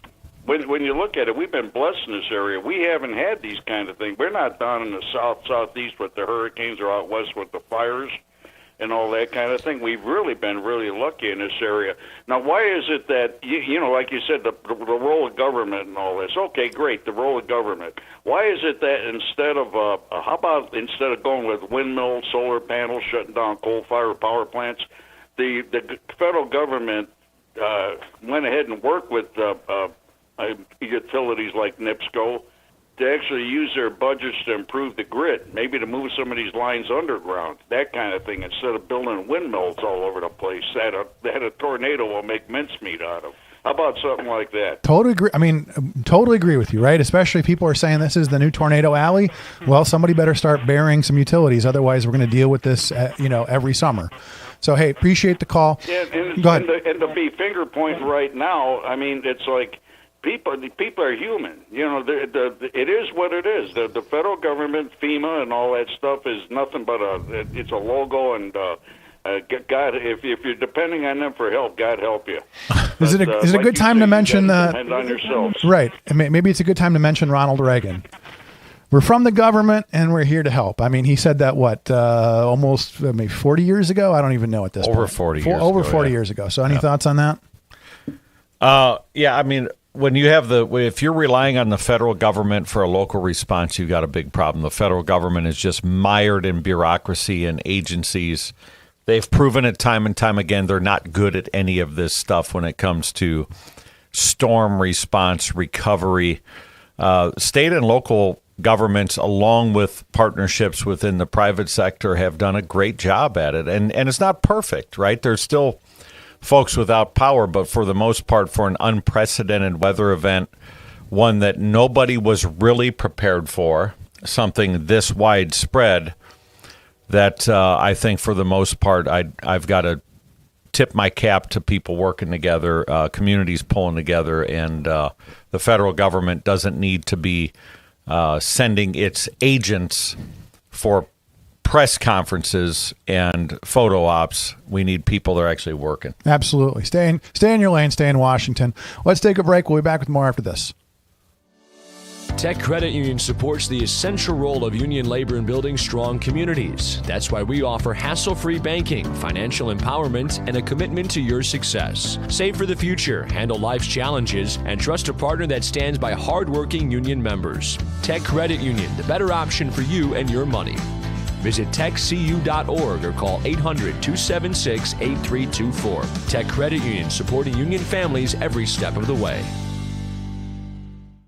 We've had some cars run into the barrier wall, not paying attention. They were on their phone. Texting, scrolling. Yeah, it's bad. Most often they be on their phones or they're just not paying attention. They can cause a crash. We could stand on the side of the road and watch every other vehicle looking down into their lap as they're passing us. You know what they're looking at. They're looking at their phone. Phones. On their phones, not paying attention. Phones. I'm not a mathematician, but I say probably about 80% of the people who pass me are on their telephones.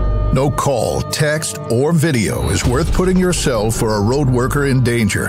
When driving through construction, LIUNA members ask you for your sake and ours. Slow down, stay off your phone, please. Be aware where we're at, where the cone zones are at. Stay off your phones and buckle up and drive safe. We're not asking for much.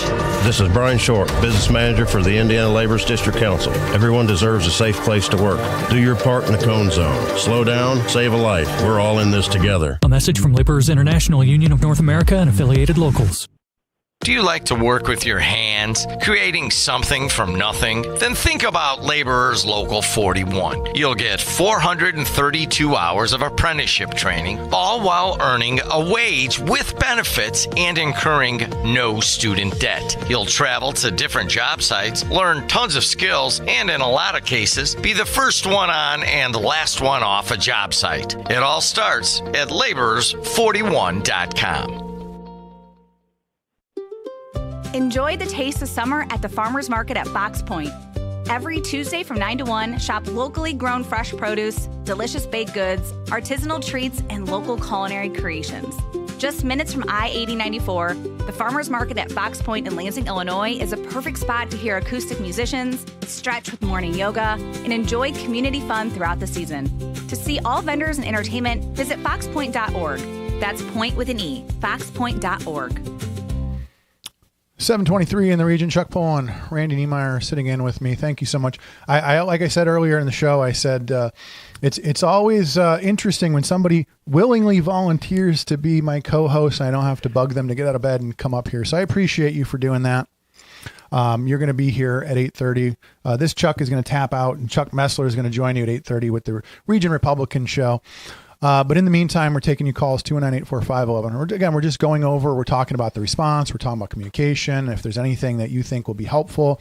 We had a great phone call a few minutes ago that the Legacy Foundation is now going to have a weatherhead program. So for people in Gary, where your weatherhead, which is that little piece that sticks out from the top of your house where the power lines come in, if that was damaged, that can cost upwards of $1,000 or more to repair. Legacy is stepping up. Again, they saw a need. Okay, people's weatherheads are damaged. They can't afford to fix it. Legacy jumped in, said, hey, here's our chance to help people, and they're doing it. So again, a great idea from them, and kudos to them for doing that. You can find them on their website. You can call 219-736-1880 if you have a damaged weatherhead and you're in Gary, or if you know someone in Gary that's having that issue, or even if you want to just, put that out on Facebook, whatever. That's a great idea. So Randy, thank you again so much for joining us. So just kind of, let's just kind of run through, explain to people, I would say, tell people who you are, what you do. I am Randy Niemeyer, Lake County Councilman for the 7th District, which is the southern part of Lake County. I own a small business, trucking company. We run 17 trucks, haul milk from dairy farms, transport liquid food products. Been in the logistics industry, I guess, and trucking all my life, and I'm a part-time media guy, I guess, with my own social media, and then coming on the radio show here with Chuck, where we have several listeners. And we have several dozen, right? How many are watching on that? There's got to be like a million people watching right now, clearly. Maybe 2 million. We'll just put that out there, right? There's a million people watching. Sure. I'm a Republican Party chairman here in Lake County, too. So wear a few hats. Lifelong region guy, Northwest Indiana, South Lake Counties, where I grew up and raised my own family, and graduate of Hanover Central High School. Anything else you want to know? So one of the things that we were talking about over the break was the idea of, I asked this question last week. I sort of said, in a case like this, who's in charge? What is the hierarchy? Who's in charge? Who's calling the shots? Again, going back to sort of the military side of things, you have a command structure. So in your mind, how does this sort of play out as far as like, what is the command structure here? Who's in charge right now? Well, I think in your cities, obviously your mayor is your lead point, and the mayor appoints different department heads that have responsibility over different segments of emergency response. Same goes in the towns. You have you don't have a mayor, but you've got a town council president like Bob Starkey, who kind of becomes the spokesperson. But you filter that through a town manager's office, and that goes through your fire department, your police department, your public works. So every community, every government agency does have a hierarchical structure. Myself as an elected councilman, I'm not a part of that first response structure, and it's best that I serve as a simple conduit from the people to the department leaders that do this, rather than someone trying to manage it. It would be ill-advised for people like me in elected positions to jump into the position of a first responder and try to micromanage something, because I think that creates confusion and a lack of productivity and really a bad product when it comes to that response. Oh, fantastic. Let's take some phone calls. Good morning, caller. You're on the air. Yeah, I find it interesting that the one community in the area that is always so grossly disenfranchised is the only community that's benefiting from this program for free weatherheads. I'm just going to throw that out there. And I don't think I've ever agreed with Ron from Gary. Today's the first, because when he brought up the fact that somebody called Bette Midler a whore, I'm utterly disgusted. That is a insult to horse all over. I knew there had to be a punchline there. I was waiting and the for it. president of his house makes a lot of money. Okay, so yeah. Okay, anything else? Okay, we dropped him. Oops, we dropped you. Sorry about that. Okay, let's take another caller. Good morning, caller. You're on the air. Chuck. Good Randy, morning, good morning. Brad Gimbel. Brad, how are you? Checking in live from the South County. How are things, sir? Yeah, well, they're okay. Lots of tree cleanup and things like that. I was able to survive pretty well, I'll have to say. But I mean, that thing came right in. I was 2.5 blocks where I was, and when it came through, and no fun. But I just want to remind everyone here, because I've lived on coast to coast like buttered toast, and I've been through a few different weather fiascos in my life, and I just want everyone to remember. You're always on your own, okay? The government coming to help you is just an illusion. It's such an illusion, you won't even fight taxes to pay it, okay? And the Regionites have a bad habit of begging for government help, and I think they've kind of got egotistical about it and kind of come to expect it. And I have to be honest, after living in California for years and years, I didn't want any government help. I didn't want anything. They made matters worse. FEMA came in and just, I don't even know how to explain what they can do. So don't rely on them. I get it. Yeah. Yeah. What I really want people to rely on is themselves. And today I'm calling with a public service message that I want everybody to pull out their laptop, or I want them to pull out their desktop, and I want them to go to a site called Ollama.com, OLLAMA.com, and download a local AI model that you can run on a laptop as long as you have battery, without any internet, without any connection to anything, and you can run it right there. And you would not believe how nice it was to have this. You can also have this on your phone. Now, it's not going to come back to like your Gemini or your Chat GPTs. You're not going to be able to have, a conversation with about your latte and how you were upset that all the trees are down. Now you can't look at things. This is a local model to save your life. This is something that you can use. It's free of charge. It runs fast on most decent laptops. And in a pinch, you will use it, and you will be thankful that you have it. It's unbelievable. Ollama.com, and there's a big button right there that says to download it for all you Windows users. And if you're using Linux, you already know how. On your Android phone, what you want to look for is an app called MAID, Mobile Artificial Intelligence Distribution. And you install that. Again, it's MAID, Mobile Artificial Intelligence Distribution. It's an app. Once you put that app on your phone, the models will be inside the app. You'll be able to download them there. And the model on an Android phone is about as slow as a morning guy typer. The morning guy host guy? Yeah. That guy is a little bit slow, so you got to have some patience, and you got to be really calculated and learn to handle yourself under pressure, because you're not going to be able to just willy-nilly this. You're going to have to ask it concise questions and make sure that you know what you want. But you'll do that in a state of panic, or, not panic, but just a natural disaster, because that last caller is right. And we were due for something here to happen. And it's been a very easy ride for us versus a lot of different parts of the country. And I do think that we could become a tornado alley. And my fear is it's going to hit us again next year. And we really need to try and figure out how to prepare for some of these things. I can't believe it hasn't happened before. We have more tornadoes. People, seriously, ask yourself this question. What the hell is going on in America? We have more tornadoes than anywhere in the world. Anywhere in the world by, massive amounts. What the heck is that about? We don't live in some kind of tropical climate here. We don't live in some kind, a hurricane on the land. I'm sorry. I'm skeptical about a lot of things, and this one I am. I have to be. I'd have to be an idiot not to ask questions, and sit here. Yes, maybe you have to sit back and ask yourself some questions as this passes, but prepare the next time you can. And, I hear people saying these younger crowd, and I'll let it go because I know we're at the 3-minute mark and things like traffic are so important. I'll hear them lately saying, this is the problem. They're like blaming They're like blaming the storm on capitalism. You know what I mean? And they're like, capitalism is why we're storming. I'm like, you know what? Let me tell you something about your capitalism. You know what you would have? You'd have your socialist sump pump. And the reason why your house didn't flood is because there was a competition to make a better sump pump, and it made sure that your house didn't flood. It's insanity. Storms are racist now. It's just, what the heck are you people getting? And I'll tell you one thing. No more politicians taking any kind of press photos on this. You're disgusting. You're absolutely disgusting if you're taking advantage of this as any kind of politician. This is the worst when it comes to politicians of just scumbaggery. And it's just out of hand. And I'll let you go with this.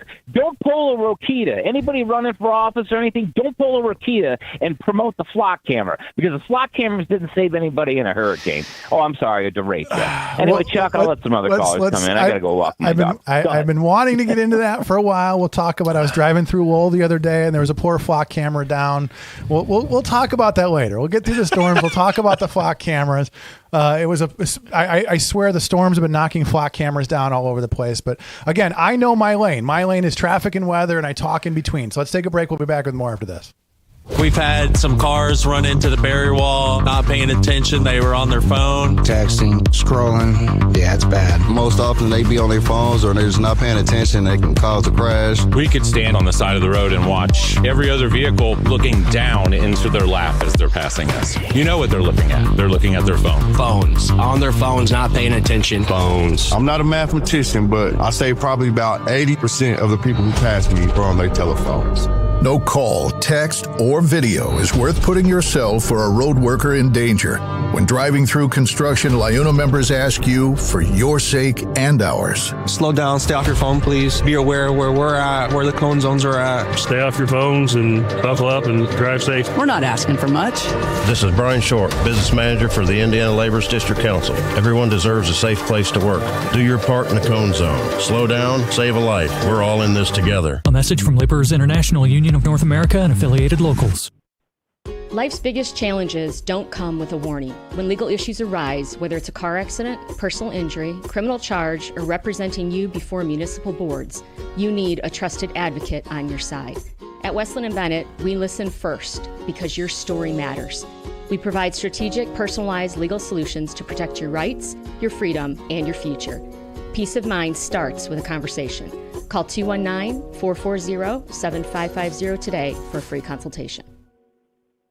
Planting a tree, installing a fence, whether your project is big or small, NIPSCO reminds you to know what's below and contact 811 at least 2 full business days before doing any digging so that utility companies can mark the location of their underground lines. Contacting 811 is free and it's the law. Avoid possible penalties, costly repairs, or injuries. DIY or a pro, safety is in your hands. Every dig, every time. Fishing for a seafood meal without the stress or mess of cooking? Leave the work to the Strachan Van Til Seafood Department. For just $1 extra per pound, we'll fry, grill, or steam your fish with your choice of 3 kinds of breading. Try our fish and seafood dinners. Each includes a ½ pound each of seafood and fries, and a ¼ pound of coleslaw. Want the freshest catch in town? Reel in the fish and seafood selections from your local Strachan Van Til. Hey, 7:37 here in the region. Chuck Pullen, Randy Niemeyer sitting in today, volunteered to get up early and join us here on WGLB. He'll be here at 8:30 doing the Region Republican show. Until then, it's us, it's you guys taking your phone calls. Let's take a quick look at traffic and weather because Brad reminded me we that's what we do here. I'm a well-trained monkey. Here in Indiana, 8094-65, Skyway Toll Road, everything looking fine. On the Illinois side, you've got the usual slowdown, Bishop Ford into the merge. Had an earlier accident on the Dan Ryan, so you got slow traffic. Skyway on into the circle. 294, there was an earlier accident at 55. That's been cleared up. You still have a little residual delay if you're heading out to the suburbs. You'll hit a little traffic around 55. Lynette, how's the weather? Good morning, everyone. Today we're at 64 degrees with highs of 76 and lows of 55. It's going to be mostly sunny and pleasant today, and then tomorrow and Tuesday we'll be having highs of 79 and lows of 62. It should be mostly sunny and nice. And Wednesday we'll be having highs of 81 and lows of 62. Should be humid with periods of clouds and sunshine and a thunderstorm around in the afternoon. Fantastic. Let's play that clip real quick because I've been thinking a lot about this because this is sort of, for me, when I think about incidents like this is sort of the person that I think I fall back to and sort of the words of wisdom that I think about. So let's play this clip real quick. You know, my mother used to say a long time ago, whenever there would be any really catastrophe that was in the movies or on the air, she would say, always look for the helpers. There will always be helpers, you know, even just on the sidelines. That's why I think that if news programs could make a conscious effort of showing rescue teams, of showing who medical people, anybody who is coming into a place where there's a tragedy, to be sure that they include that.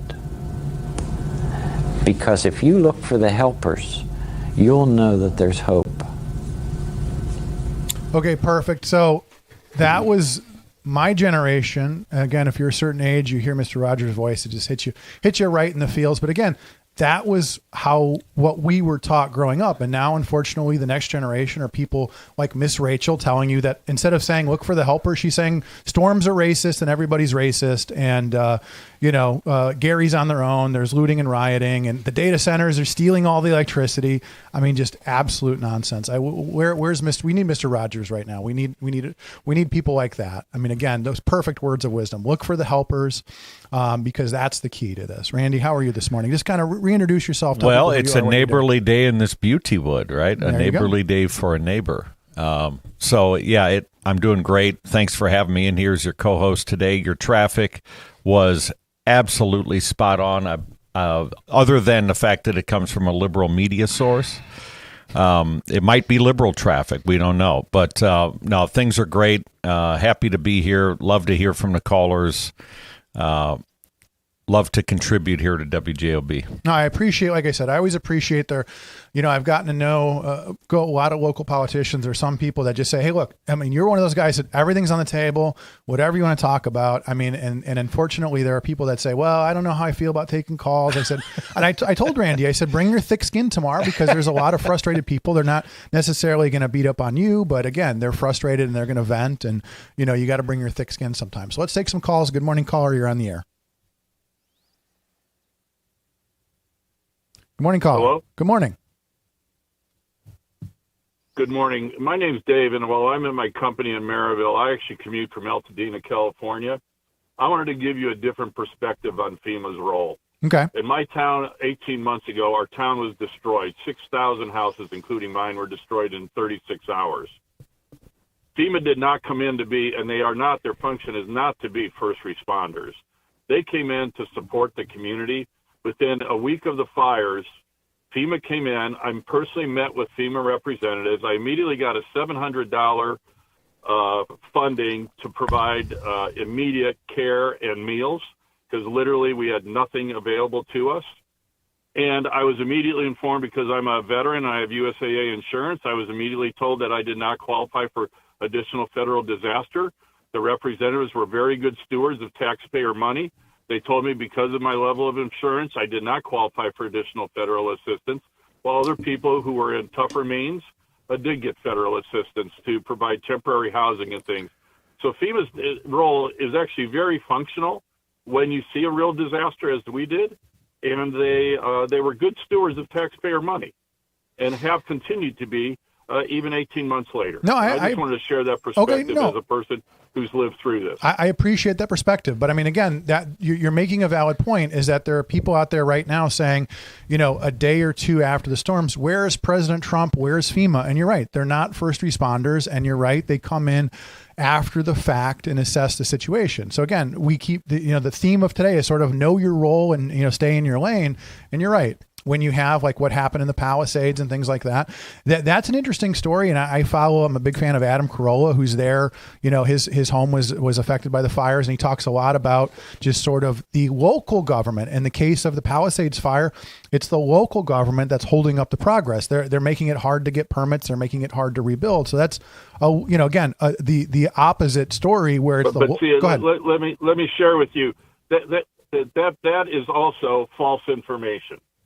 I'm about 95% through the process to rebuild my home. By the end of September, I should be in it.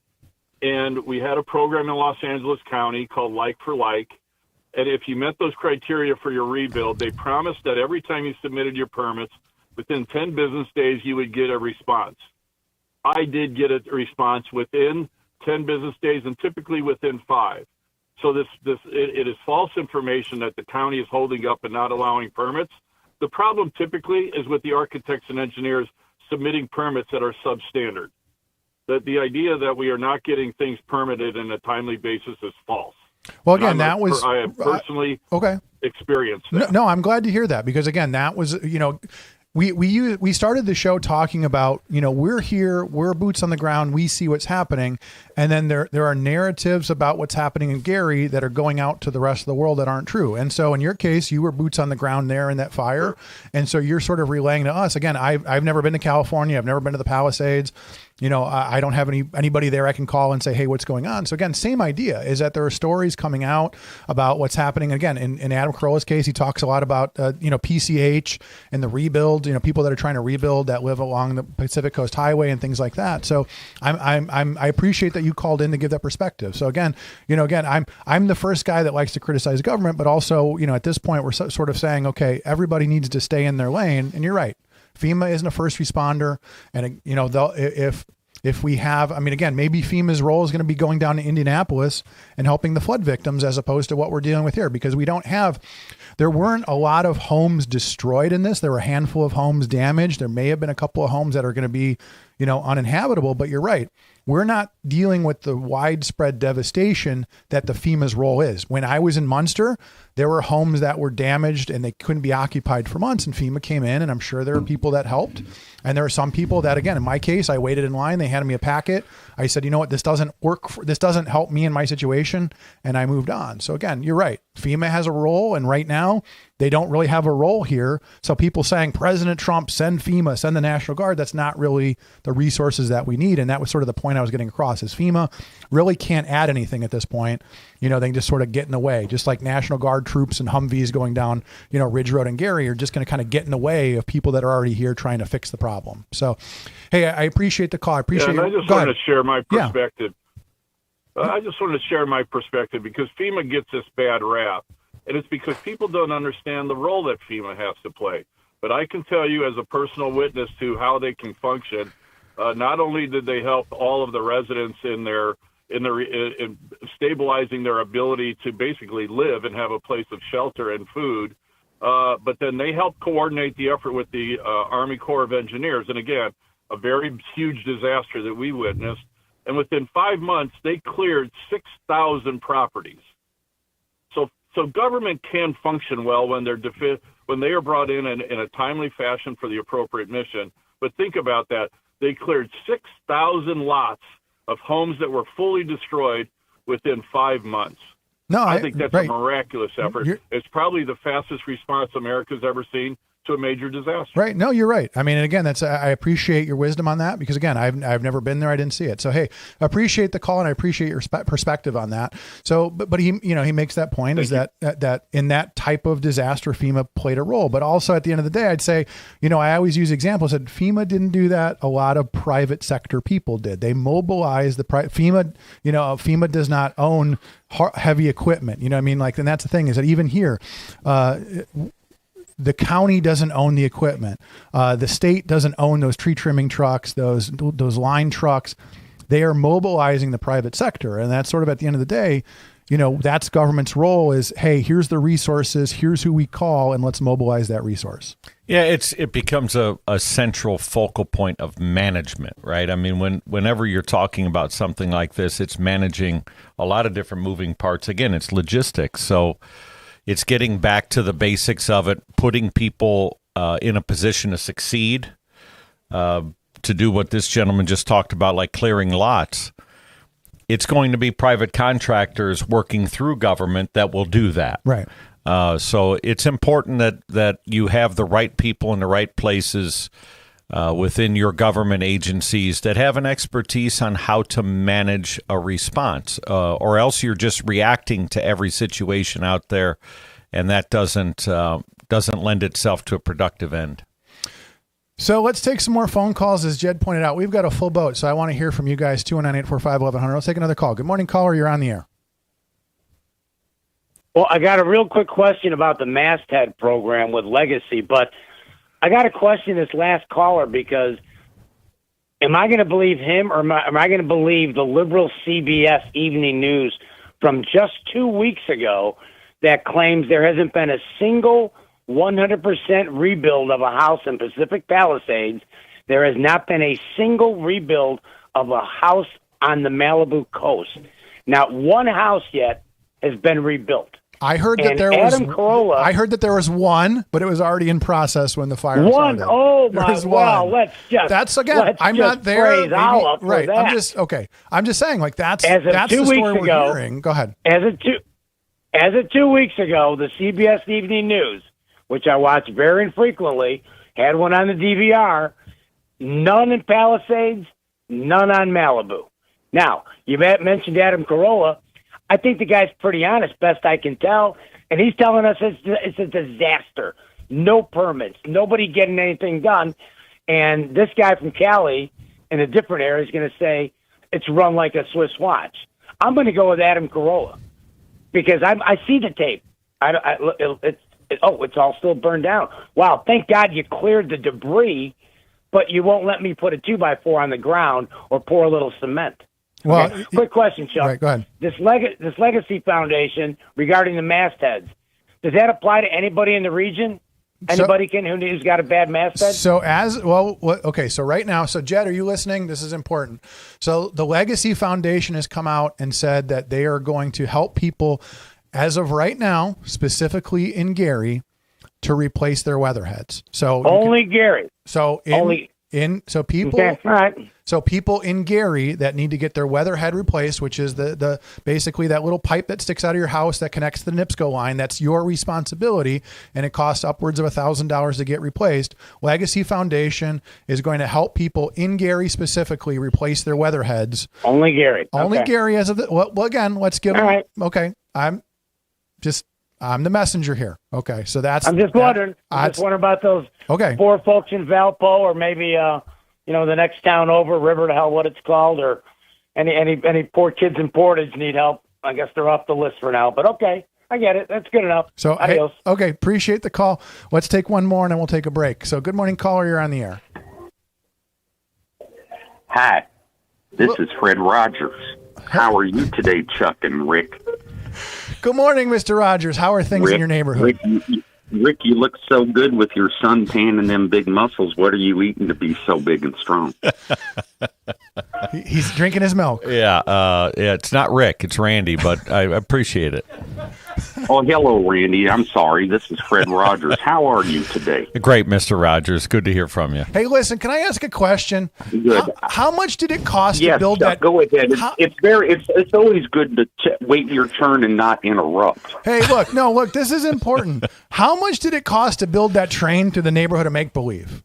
Do you got what is the per mileage cost of that train? Do you remember offhand?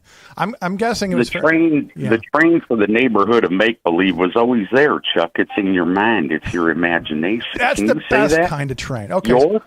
So what's on your mind this morning, Mr. Rogers?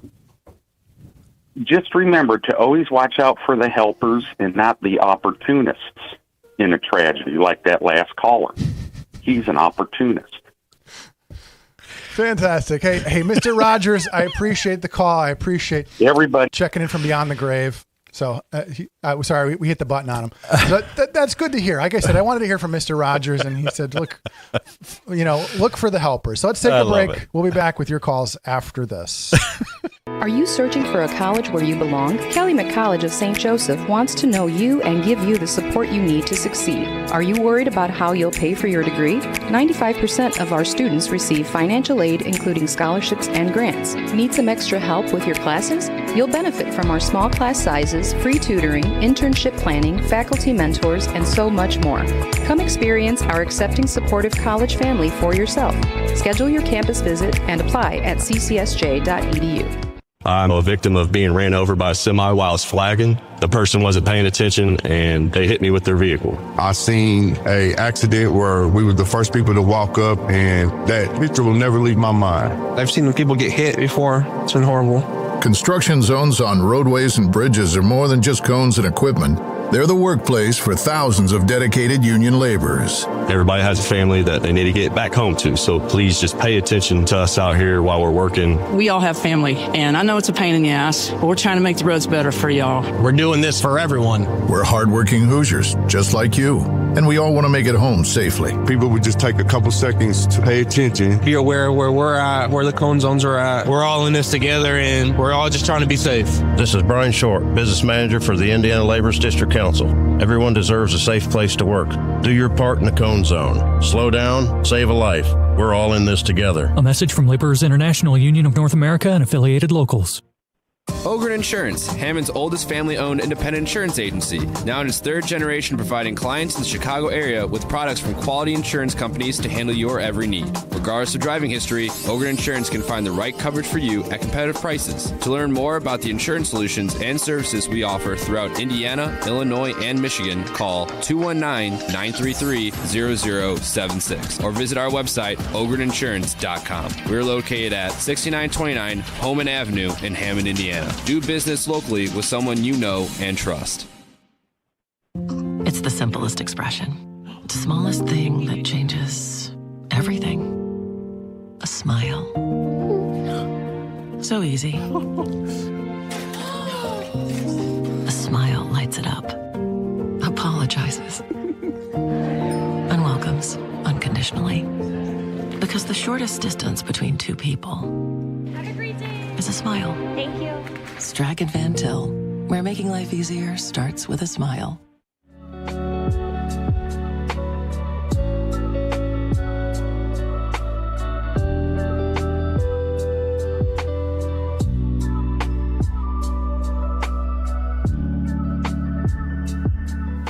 $7:55 in the region. Chuck Pullen here with you.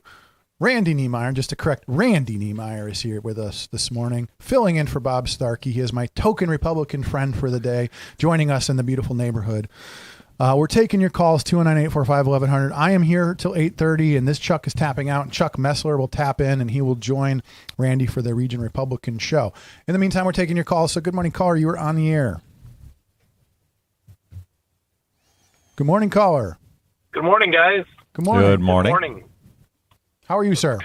Coos. I want to start out by thanking all those people, all the NIPSCO people, all the tree people, all the other companies that have come to this area from the United States, because I know this is going to sound unpopular, especially to those people that don't have power yet.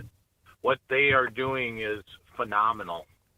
If they're able to get power back to almost everyone by Tuesday, they will have restored power to over 300,000 people in 2 weeks. A lot of people don't realize this. This is a Category 2 hurricane that hit us. So let's remind people. When you sit and talk about things in the past, we've had nothing like this. Okay? So here, let me remind people real quick. Category 2 hurricane. Let me go over the numbers real quick that you mentioned it. So we are now down to 10,000 customers without power. 364,000 people have been restored as of this moment from the event itself. And I want to take a moment, Kuziak, we were talking about the private sector, people like you. I mean, again, there are people that have issues with their roofs and things like that. And you guys, I'm sure, are working overtime, and you guys are kicking butt to help people as well. So again, this idea that everybody has a role here, everybody stays in their lane, and we're all coming together to help people put their neighborhoods, put their houses back together. And so you guys are part of that as well. So I appreciate people like you that, legitimate contractors that are coming in and helping people. That there's all kinds of people, and many people are doing this with we just got our offices back online Saturday. So there's people that are just opening their doors for the first time in 2 weeks. You saw on the paper under Joseph Pete 5 or 6 or 7 companies that just are not going to be reopening. That's just the beginning. Right. Because it was a final hit for a lot of restaurants because they lost food and everything else. And, it's tough. So I'm not here to speak on behalf of NIPSCO. They're grown men. They can do it themselves. I'm just simply stating, as someone that's been in this business a long time, and I was in a refinery for 6.5 years, if you look back and you said that in 2 weeks you would restore over 300,000 people with the area that got hit, 1,600 polls, what these people are doing is just unbelievable. And I know people don't want to hear that, but the reality of it is this was a major catastrophe, and we need to address it as such. In sales, you promise good, deliver great. It's the other way around with this because everyone expects it like it's a regular storm that came through on a weekend, and you have a small pocket here or there, and you just have to connect or change one thing out. This entire system they're redoing systems. So, and the other thing, and correct me if I'm wrong, it's amazing that all those guys working, I don't believe anyone has been electrocuted or hurt during this process. Is that, I hope that I'm accurate. Right. No, as far as I know, that's do all that. Right. There was this is a major undertaking to do that. And then the next thing we need to do after we get everyone back online, and hopefully that's by Tuesday, is we need to work together as a community and remove all of these trees. I don't care how we do it, with the private, the public sector, the private sector. We need to remove all these trees because in some of these areas, which I've been driving in, the trees are taller than people. You can't even see when you're driving. It's very dangerous. And so I think we need to keep that under wraps. And I know people are upset. I still go to people who don't have power. No, Jim Didlo was just in here. He mentioned in the middle of it, but you have to be. No, as I say, Jim Didlo was just in here. He said the same thing in his neighborhood in Munster, where they still got massive piles of trees. The power is still out, and again, that's one of those areas that it's a very tight neighborhood. There's a lot of homes close together, and there's a lot of large old growth trees. And like we've been saying, those big trees, when they fall, they do a lot of damage in the process, whether it's power lines or roofs or whatever. I wanted to, there's something that Brent Brazier said on Friday that really struck me. He was talking about, we had the initial power outages, and then like in that area, we had an issue in Cherville the other day. He says, you guys fill your fridge. When I as a business owner have to fill my fridge, it costs over $5,000. And again, to your point, like there's a lot of small business owners, they're going in, they had the storm, they lost business, they had to go back, refill their fridge. Some of them, they lost power again a few days later for one reason or another. So you're right. It's been very tough on small business owners that are operating on slim margins. The other thing I would say is, once everything's back together, go out and, go to your local family restaurant, spend some money in the region. But again, even like I was driving around the other day, Randy, and I see lineman trucks at the local barbecue place, the local this restaurant, that restaurant. Kelsey's Steakhouse has been putting posts out about feeding these guys. They got to eat, right? Again, they're putting money back into the community. They're eating at our local businesses and things like that, and they're putting some of that money that they're being paid to come here. They're putting it back into the community, which is a great thing as well. So yeah, unbelievably skilled workers. I just think that we have to have a balanced approach, and I understand people's frustration. I see it. We're back to we have. For many days, we had 4 generations together because we were the only one that had power, and my 2 daughters will not be back in their homes for a very long time, and you're going to see that going forward because a lot of this construction is going to take a lot longer than people think. But we go down to Fort Myers, and that Category 2 hurricane that hit there, or Category 3, it's been 2 years. You go down there, and it looks like some stuff's not even been touched. So to think that our local power, and I'm not here as a shill for NIPSCO. I think that whether you like them about certain things or not, that's a different issue. But what they've done here by getting us all back up within 2 weeks is fun. I'm telling you, when you're going to look back at this, that is a phenomenal feat that they've done. It doesn't make anyone feel better that doesn't have power for 13 days. But when you look at its entirety of what was done and how we got smacked, I think you have to be fair-minded when you're saying the amount of work that got done, and you have to thank all those other people that came in I listen to Rick Klitsky. There's 2,300. Many of those people are from other companies, and I see them all day long because that's what I'm doing, driving around and servicing our customers. These guys are working their tails off to get this going. These tree guys, you look up, it looks like Cirque du Soleil. They're hanging from trees.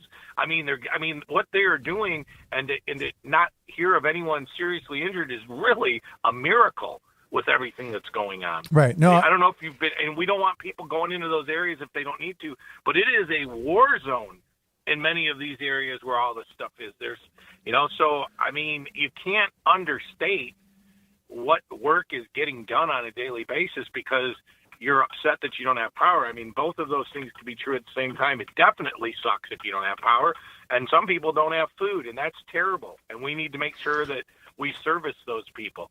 And again, for those people that are bringing up whether someone is getting a free weatherhead, look in your heart here.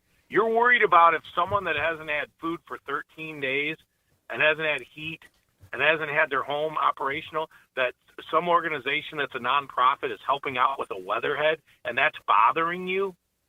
I think you need to look in the mirror. We should be all trying to do what we can. We all go to church. Most people go to church, and it's kind of sad when you see some of these people who consider themselves Christians, and they go to church and they say that they want to take care of the poor. Read the Beatitudes, and the minute that someone gets something from someone, people are worried about, why is that group getting it? Don't you find that a little bit unique? Right. No, completely agree. So, hey, look, we got to take a break and get some other calls. So real quick, it is 8:04 in the region. You're listening to AM 1230, 104.7 FM in beautiful Hammond, Indiana.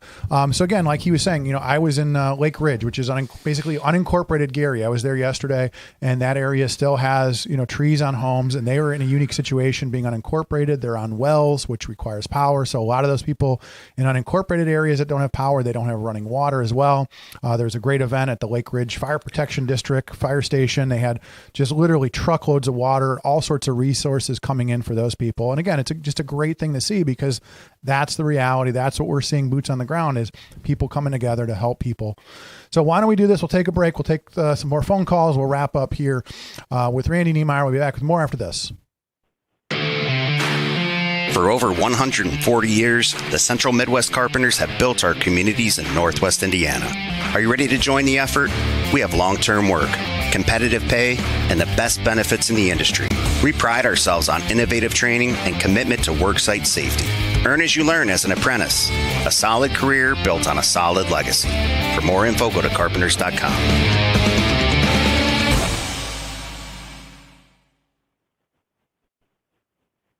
For a fast and friendly car wash, go to Easy Clean Car Wash. Open 7 days a week in 4 convenient locations: Highland, Griffith, Cherville, and Lansing. Free vacuuming, air freshener, and a towel with every wash. It's fast, safe, and gentle. For more information and hours of all our locations, visit myeasyclean.com. Also, see how you can wash your car daily with our $10 Ultimate Wash for only $19.99 per month. Give your car the best clean at Easy Clean Car Wash.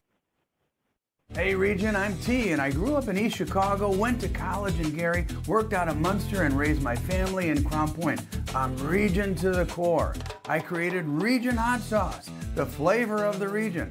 Add it to chicken, fish, pizza, eggs, and more for the perfect blend of heat and flavor. Visit RegionHotSauce.com for a complete list of locations or to order direct. Region Hot Sauce, the flavor of the region. Hey, it's 8:06 in the region. Chuck Pullen, Randy Niemeyer joining us. My token Republican friend here in the neighborhood. He hates when I say that, but it's funny. Because Bob's not here. I need a token Republican. But someday, here's what I want to do, Randy. Someday, I want to put Mike Repay in this seat. The three of us, we'll sit here together. We'll break bread, and we'll talk about issues once we clean up. So if you ever see him, tell him Chuck Pullen wants to have you on a Monday to join us. So real quick, let's just do a quick catch up on traffic and weather because I know my role. I stay in my lane. So traffic looking fantastic here in the region. Oh, you know what? Actually, hang on. I just hit the refresh button. We've got something going on westbound 8094 at about. So we're going to say right now, I'm going to say right about Indianapolis Boulevard. There's a slowdown on westbound 8094. So if you guys know what's going on, Let us know if there's an accident. They're just saying construction sort of in that Klein Avenue area, so it's got things sort of slowing down. Westbound 8094 suddenly slowed down a little bit. There was an earlier incident on the Dan Ryan, so Bishop Ford and the Dan Ryan on in a little bit slow, but that's clearing up. 294 had an earlier incident that's cleared up. You still got a little residual out on the 55 area if you're heading down 294. Lynette, how's the weather? Good morning, everyone. Today we're at 65 degrees with highs of 76 and lows of 55. It's going to be mostly sunny and pleasant. And tomorrow on Tuesday, we'll be having highs of 79 and lows of 62. It should be mostly sunny and nice. And Wednesday, we'll be having highs of 81 and lows of 62. And should be humid with periods of clouds and sunshine. Any thunderstorm around in the afternoon. Thank you so much, Randy Niemeyer, my guest this morning. Appreciate you coming. Appreciate you willingly volunteering to come join us on a Monday. I told Bob a while ago when he couldn't make it on Mondays that I enjoy working with Chuck, as crazy as that sounds. I enjoy the show. I do listen to it from time to time and add to the listenership of the show, which boosts ad revenue big time. And said, you know what, I'm going to be here for the Region Republicans, and why not jump in here on the Better Call Pullen show, whatever the hell it's called on any given week. I'm going to FOIA those text messages, sir. I want to see what you guys really said about me. But hey, in the meantime, we're taking your calls till 8:30. So good morning, caller. You're on the air. Yes. Let me ask you something. What do y'all think about this gouging? I basically left Gary, went down to downstate Illinois, Rounsonville, and I went to a Holiday Inn Express. It was $159 down there. I got back to Maryville, was going to have one because my house was still not ready for me to come back to, and they wanted double the amount, almost $400. I said, that's gouging. The lady said, yeah, I know. We not. She told, well, are you all aware of that?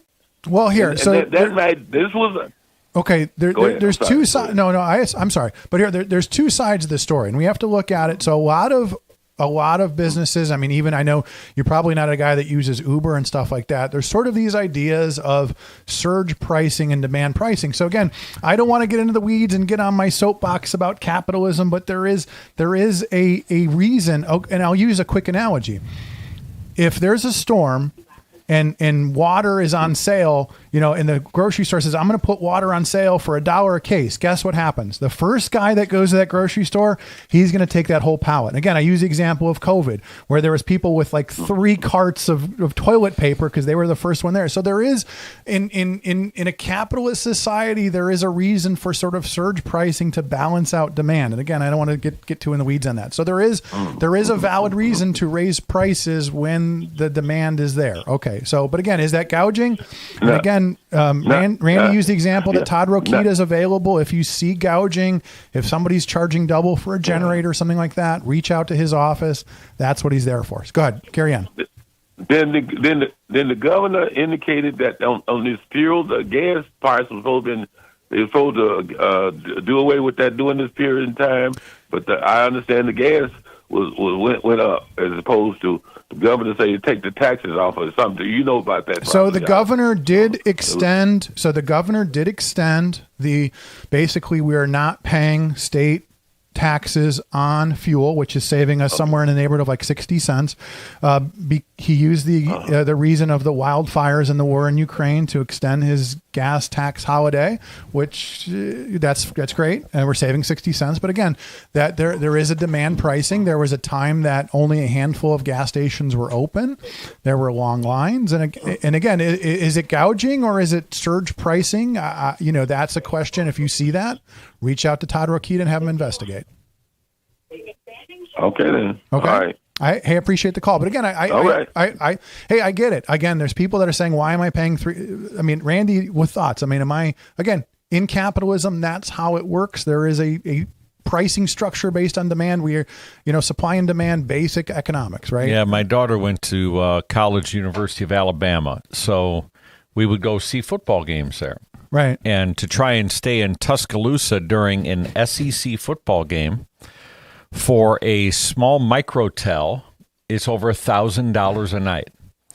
I could stay in Birmingham at an Airbnb for $140 a night. So it is. There's a lot of this stuff that's purely supply and demand. It's the prices go up. You get frustrated with it, and I understand the frustration in a situation like this. But normally, if you look at the difference in hotel prices between southern Illinois and the middle of nowhere, where nobody is buying hotel rooms, compared to northwest Indiana, where we don't have a lot of hotel inventory and it's always taken up, the prices are always double up here of what they are in southern Illinois. Right. Absolutely. And again, you're right. It's frustrating, but that's part of the model in a capitalist society of supply and demand. So we have any more callers? Let's take a call. Good morning, caller. You're on the air. Good morning. Chuck, good morning. This is Sam. How are you? Good morning, Sam Michael. Nice to have you on a Monday morning with us. How are you? How you been? Yeah, good. I normally don't call in the radio station that I still kind of work for, but I did have the opportunity over the weekend at an event I was at. I know a guy who works one of the higher ups, well, kind of higher up at ComEd, and we were kind of going back and forth on the last 2 weeks of everything that's happened, which 2 weeks tomorrow, I guess, technically. And I asked him a few questions, and he had some kind of in-the-know, intelligent answers on things that I wanted to share with people that I think some people would use their own judgment and kind of come up with common sense-wise if they're still able to use common sense after 11 or 12 days without power, but also things that maybe you did not think of that people who are in the situation know about. So I'm just going to go down some of the things we talked about because I kind of wrote them down so I didn't forget. But one of the big things that people need to remember is that across the border, whether you're a teacher or a police officer, anybody who's working in government, you work the same job in Illinois versus Indiana. What do? You get a much higher salary, right? And so you're seeing people go across the state to work the same job and still live in Indiana because of the tax benefits. Well, guess who also took the jobs in Illinois to fix the power over there first? The out-of-state workers. That's why it's taken us a little bit longer to get things done, because a lot of the guys who came from Ohio or came from Florida or did things that were not sent directly here by the government, people who came just to take the jobs at their own leisure or own free will, were going to Illinois first because they could get paid probably 50% more, even maybe double at 100% more what we're paying here in Indiana from NIPSCO to do the same job. So that's part of that supply and demand you were just talking about with hotels too, which, by the way, you ever try to get a hotel room anywhere where the Super Bowl is? Good luck with all that kind of stuff, right? So it's the same mentality. Those guys all went there first to get those jobs done, and they were getting paid more. And of course, you can't blame them. They don't know. I mean, it's not a disaster mentality for them. It's, hey, I have an opportunity to go make some money. And where are you going to go? You're going to go to the guy who gives you $50 an hour instead of the guy who maybe pays you $25. Also, I was told this, and we'll find out, because if you ask a lot of people, there has been a shift in the way the weather works. And we can kind of see this, right? Like I played golf the last couple of years into mid-December. It used to snow at Halloween, right? As a kid, I remember trick-or-treating maybe getting canceled or just battling out there as a kid, because we were tougher when we were kids, right? But used to do that, and there was snow flurries and all this stuff. Now, we don't see any snow stick on the ground around here probably until December, late December, if not January. People beg for that white Christmas. It's the only time of year we want snow, and we don't get it. So what you're finding out is a lot of our grid, a lot of our area is not built to deal with the wind, is not built to deal with the tornadoes and any sort of stuff like that. And when we've gone around and done a lot of the fixing of projects the last few years, one thing I was explained is when you fix the curbs in the streets, what people did was cut the roots of the trees and then concrete right over that. So I know I have it right on my block. I've seen it across Highland for sure. These trees that got uprooted and took the sidewalk with them. They didn't take the streets with them, but they took the sidewalk. Well, I'm told if you go to Illinois, you might find that that's a little bit different, that the street has also been taken up in Illinois, because the way they've done things there is just put the street over the roots of the trees as well. So at least a good thing for us that we don't have to deal with the streets being uprooted and those trees being weaker. Good news is a lot of these trees that are down now, they're not going to go back up, right? So the next time we get 50, 60, 70, or 80 mile an hour winds, those trees aren't going to fall down on us. Here's the biggest thing he told me. NIPSCO and ComEd elected for the opposite sort of strategy. I think there's a third option I'll get to at the end. Just from hearing the way he described it, I think common sense tells me there's option 3 that should have been taken by both companies. But ComEd, according to him, basically took the option of if you have a partially torn, I'll use this metaphor, and for people who might know baseball a little bit, the UCL ligament is the Tommy John surgery. When you tear your UCL partially, there's a lot of pitchers who can pitch through that for a number of years. But doctors will tell you that eventually your arm is going to break completely. You might be able to get 2 years, 3 years. Some pitchers even get 4 or 5 if they're lucky. But eventually you're going to have what they have coined for decades now is Tommy John surgery. So you can rehab and do the temporary fix. You can have the surgery right now. That's kind of your 2 options. Well, according to him, ComEd chose for the rehab on theirs. That's why it took them 2 or 3 days. It was take the Band-Aids out and the duct tape and do everything we possibly can. That's being a little bit crude, but take everything we can to make the quickest fix possible, get people's power restored. In most of Illinois, you saw it done in 2, 3, maybe 4 or 5 days. And so people, of course, here in Indiana complaining, well, why are we waiting 10 days, 2 weeks? And this valid question, of course, when you see people 20 miles away getting their power in mass restored much quicker than us. Well, the good news he tells me, if he's correct, is that NIPSCO decided to go with the permanent fix. They did the surgery that is going to give you that brand new UCL ligament. You don't have to worry about your arm being injured anymore. And when we have the next 50-mile-an-hour winds, he said maybe even 30 or 40-mile-an-hour storm that shows up, don't be surprised if ComEd has 300,000 people without power and we maybe have 10,000 here in Indiana. So that's what he told me over the weekend. I thought it was kind of fascinating. I think there's option 3, personally, which would have been both companies should fix people as quickly as possible. What you guys were talking about 20 minutes ago with the restaurants losing their entire livelihoods. That's one of the things I thought about a week ago is how many people are never opening again. Right. And if you got people's power back on, maybe you could have saved some of those. But I think option 3 is fix everybody as soon as possible, communicate that this is us getting your power back on, and then communicate, which NIPSCO has not done a good job doing, and say this: we will try to let you know when this is going to happen, but over the course of the next 6 to 8 weeks, we're going to go back and we are going to permanently fix everything that was temporarily fixed, which means you may lose power for 12 to 24, maybe even 36 or 48 hours, but it's a hell of a lot better than the other option, which was to make you sit there in the dark for 2 weeks, which we could have done if we tried to fix everything at once. I think if that's correct, again, I don't work for NIPSCO or ComEd, so I just had it communicated by a guy who I think probably knows. I could be totally off base from his information, but if that is how it was operated, I think that option 3 would have been a much better way to go about things, because it's 2026. I know my dad was like, what if you grew up in 1940? I'm like, well, I'm not.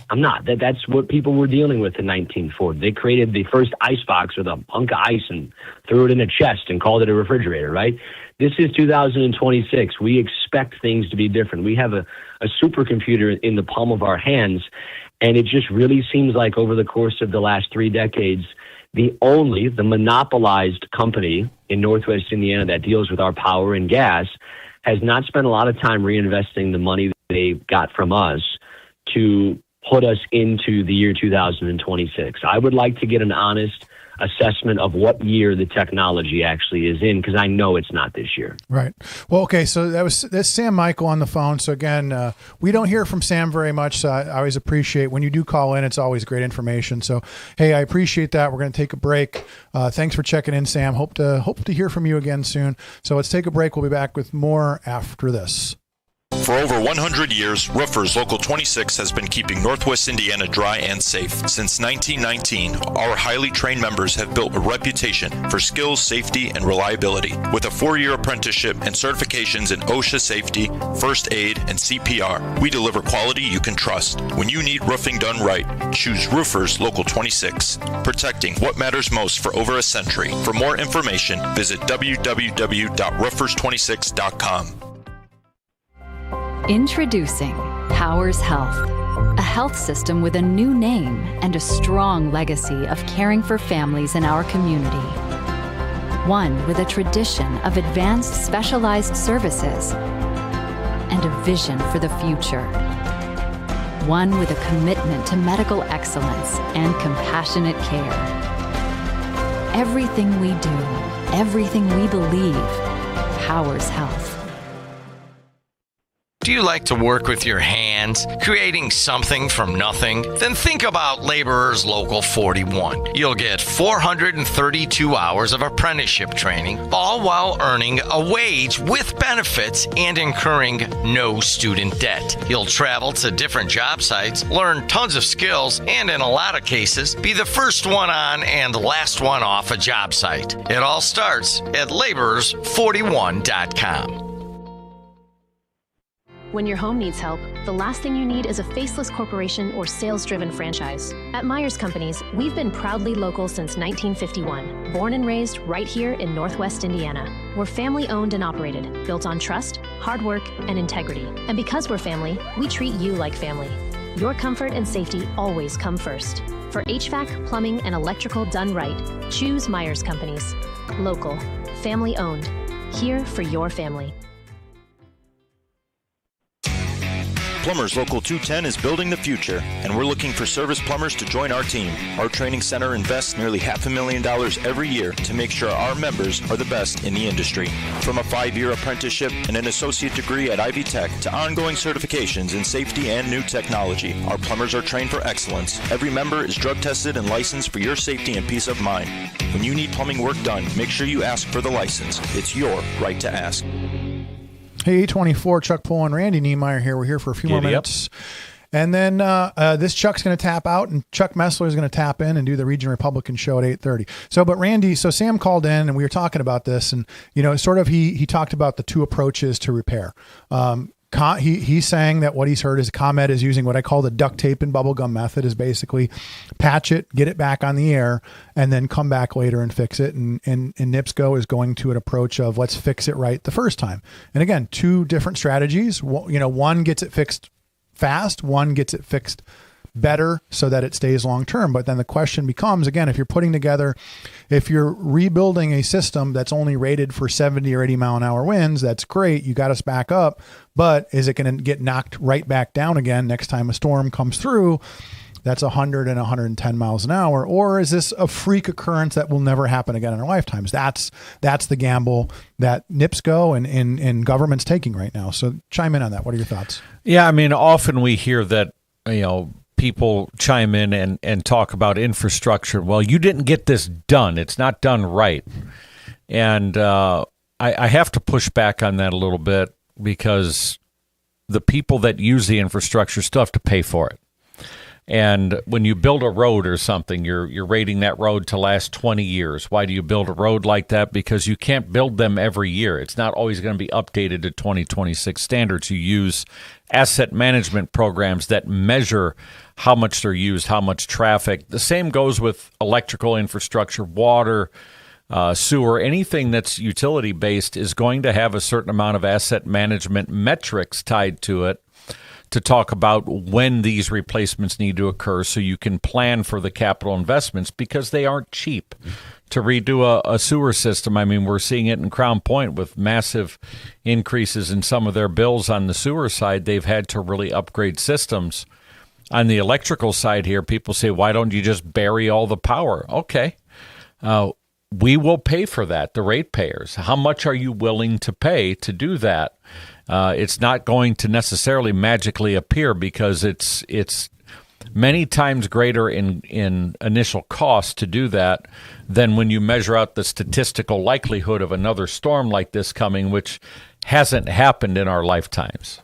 Well, and I think, I mean, it's safe to say, and you can agree or disagree, is that basically one of the toughest jobs that you have as an elected official is you're trying to do more with less.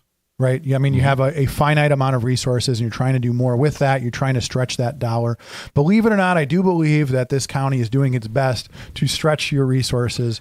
Could they do better? Absolutely. We can talk about that another day. But again, that's you. Again, I haven't even mentioned the fact that we hit $40 trillion in debt the other day because we've been so busy talking about the storms. But I will bring on an expert next week and we will be talking about the debt, because at the end of the day, that debt is why you have to do more with less and why it's harder for you to get things done, and every level of government. And in local government, when it comes to building infrastructure, or in private industry like what NIPSCO is in building infrastructure, you don't print money.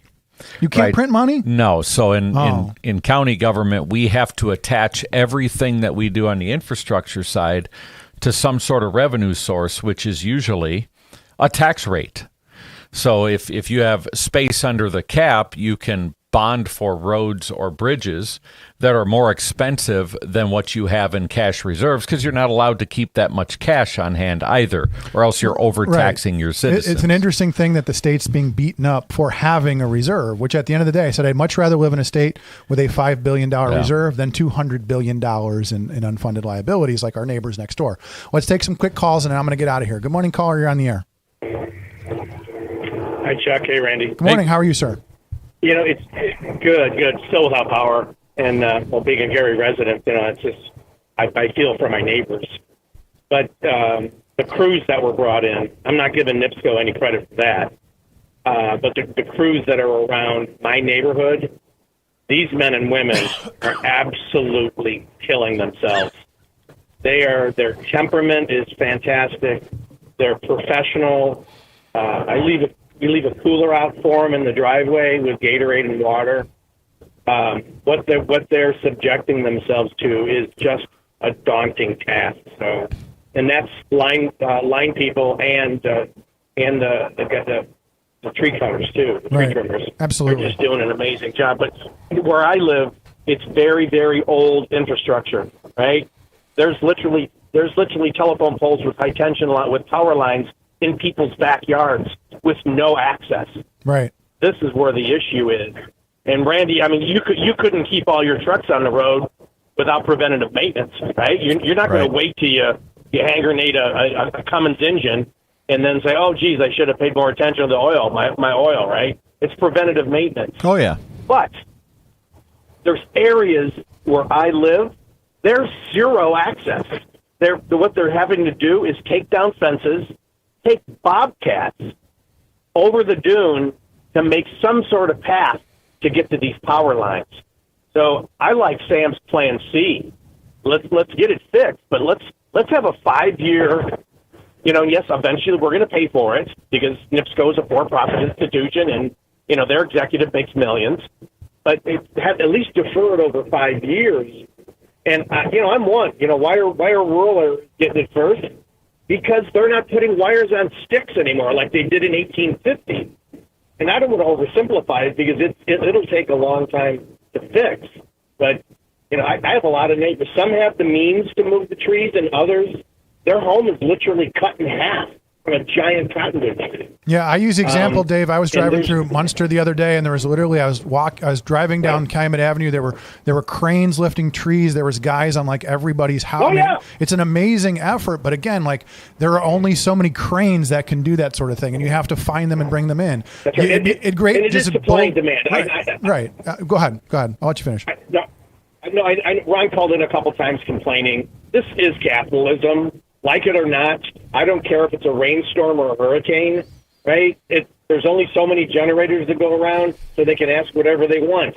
When a hurricane supposedly is going to hit the Gulf of Mexico and they close down 60 platforms, our gas goes up to $4.50 a gallon. Right. I don't hear anybody bitching about ExxonMobil, raising the gas on a potential hurricane that's going to hit the Gulf, right? That's price gouging. Hey, Dave, we need to scream price gouging every day. Right. I got to get out of the way so Randy can do his show. So, hey, appreciate the call. Let's just remind people, NIPSCO is reporting that they're down to basically the last 10,000 customers without power. They've restored 364,000 households and customers since the beginning of the event. So, again, monumental. And so for those of you, the nice thing is those of you that are left, all of the resources are coming to you right now. All of these people, they're all going to converge on your neighborhoods and get those last 10,000 some people. But again, you're the ones that are the toughest cases. So they're going to be there. They're there in your neighborhood. They're working. Just be patient. Where there's light at the end of the tunnel and there's light in your refrigerator. You're getting close. So let's say we have one last call. Okay, one last call. Sorry, you got to be real quick. Good morning, caller. Hey, good morning, Chuck. Good morning, Randy. Good morning, sir. Something I haven't heard anybody talk about is, and I think it's terrible that, Gary's been out so long, but Munster and Highland also have people out. But anybody talk about like the condoning of copper theft contributing to this? I can remember a story just recently, like a few years ago, where someone was caught stealing 16,000 pounds of copper off of NIPSCO's grid. So I'm sure that has a contribution to this. And one last question for Randy. Sometime in the future, I'd love to hear your thoughts about President Trump's move to bring Argentinian beef up to lower beef prices. Oh, I have opinions about that for sure, working in agriculture. Well, and what's he bring? I mean, they're bringing in thousands of pounds, and the goal is that, I mean, going back to that supply and demand argument, but then the question is that what the American people want? I mean, same argument we talked about TPP is this idea of we're going to, put chickens on ships, send them to China to be processed. I'll pay the extra little cost to not have my chicken go through. I don't want my chicken going through China. But okay, Mont, hey, appreciate the call. I got to get out of the way and let Randy do his show. This Chuck is tapping out. Chuck Messler coming in.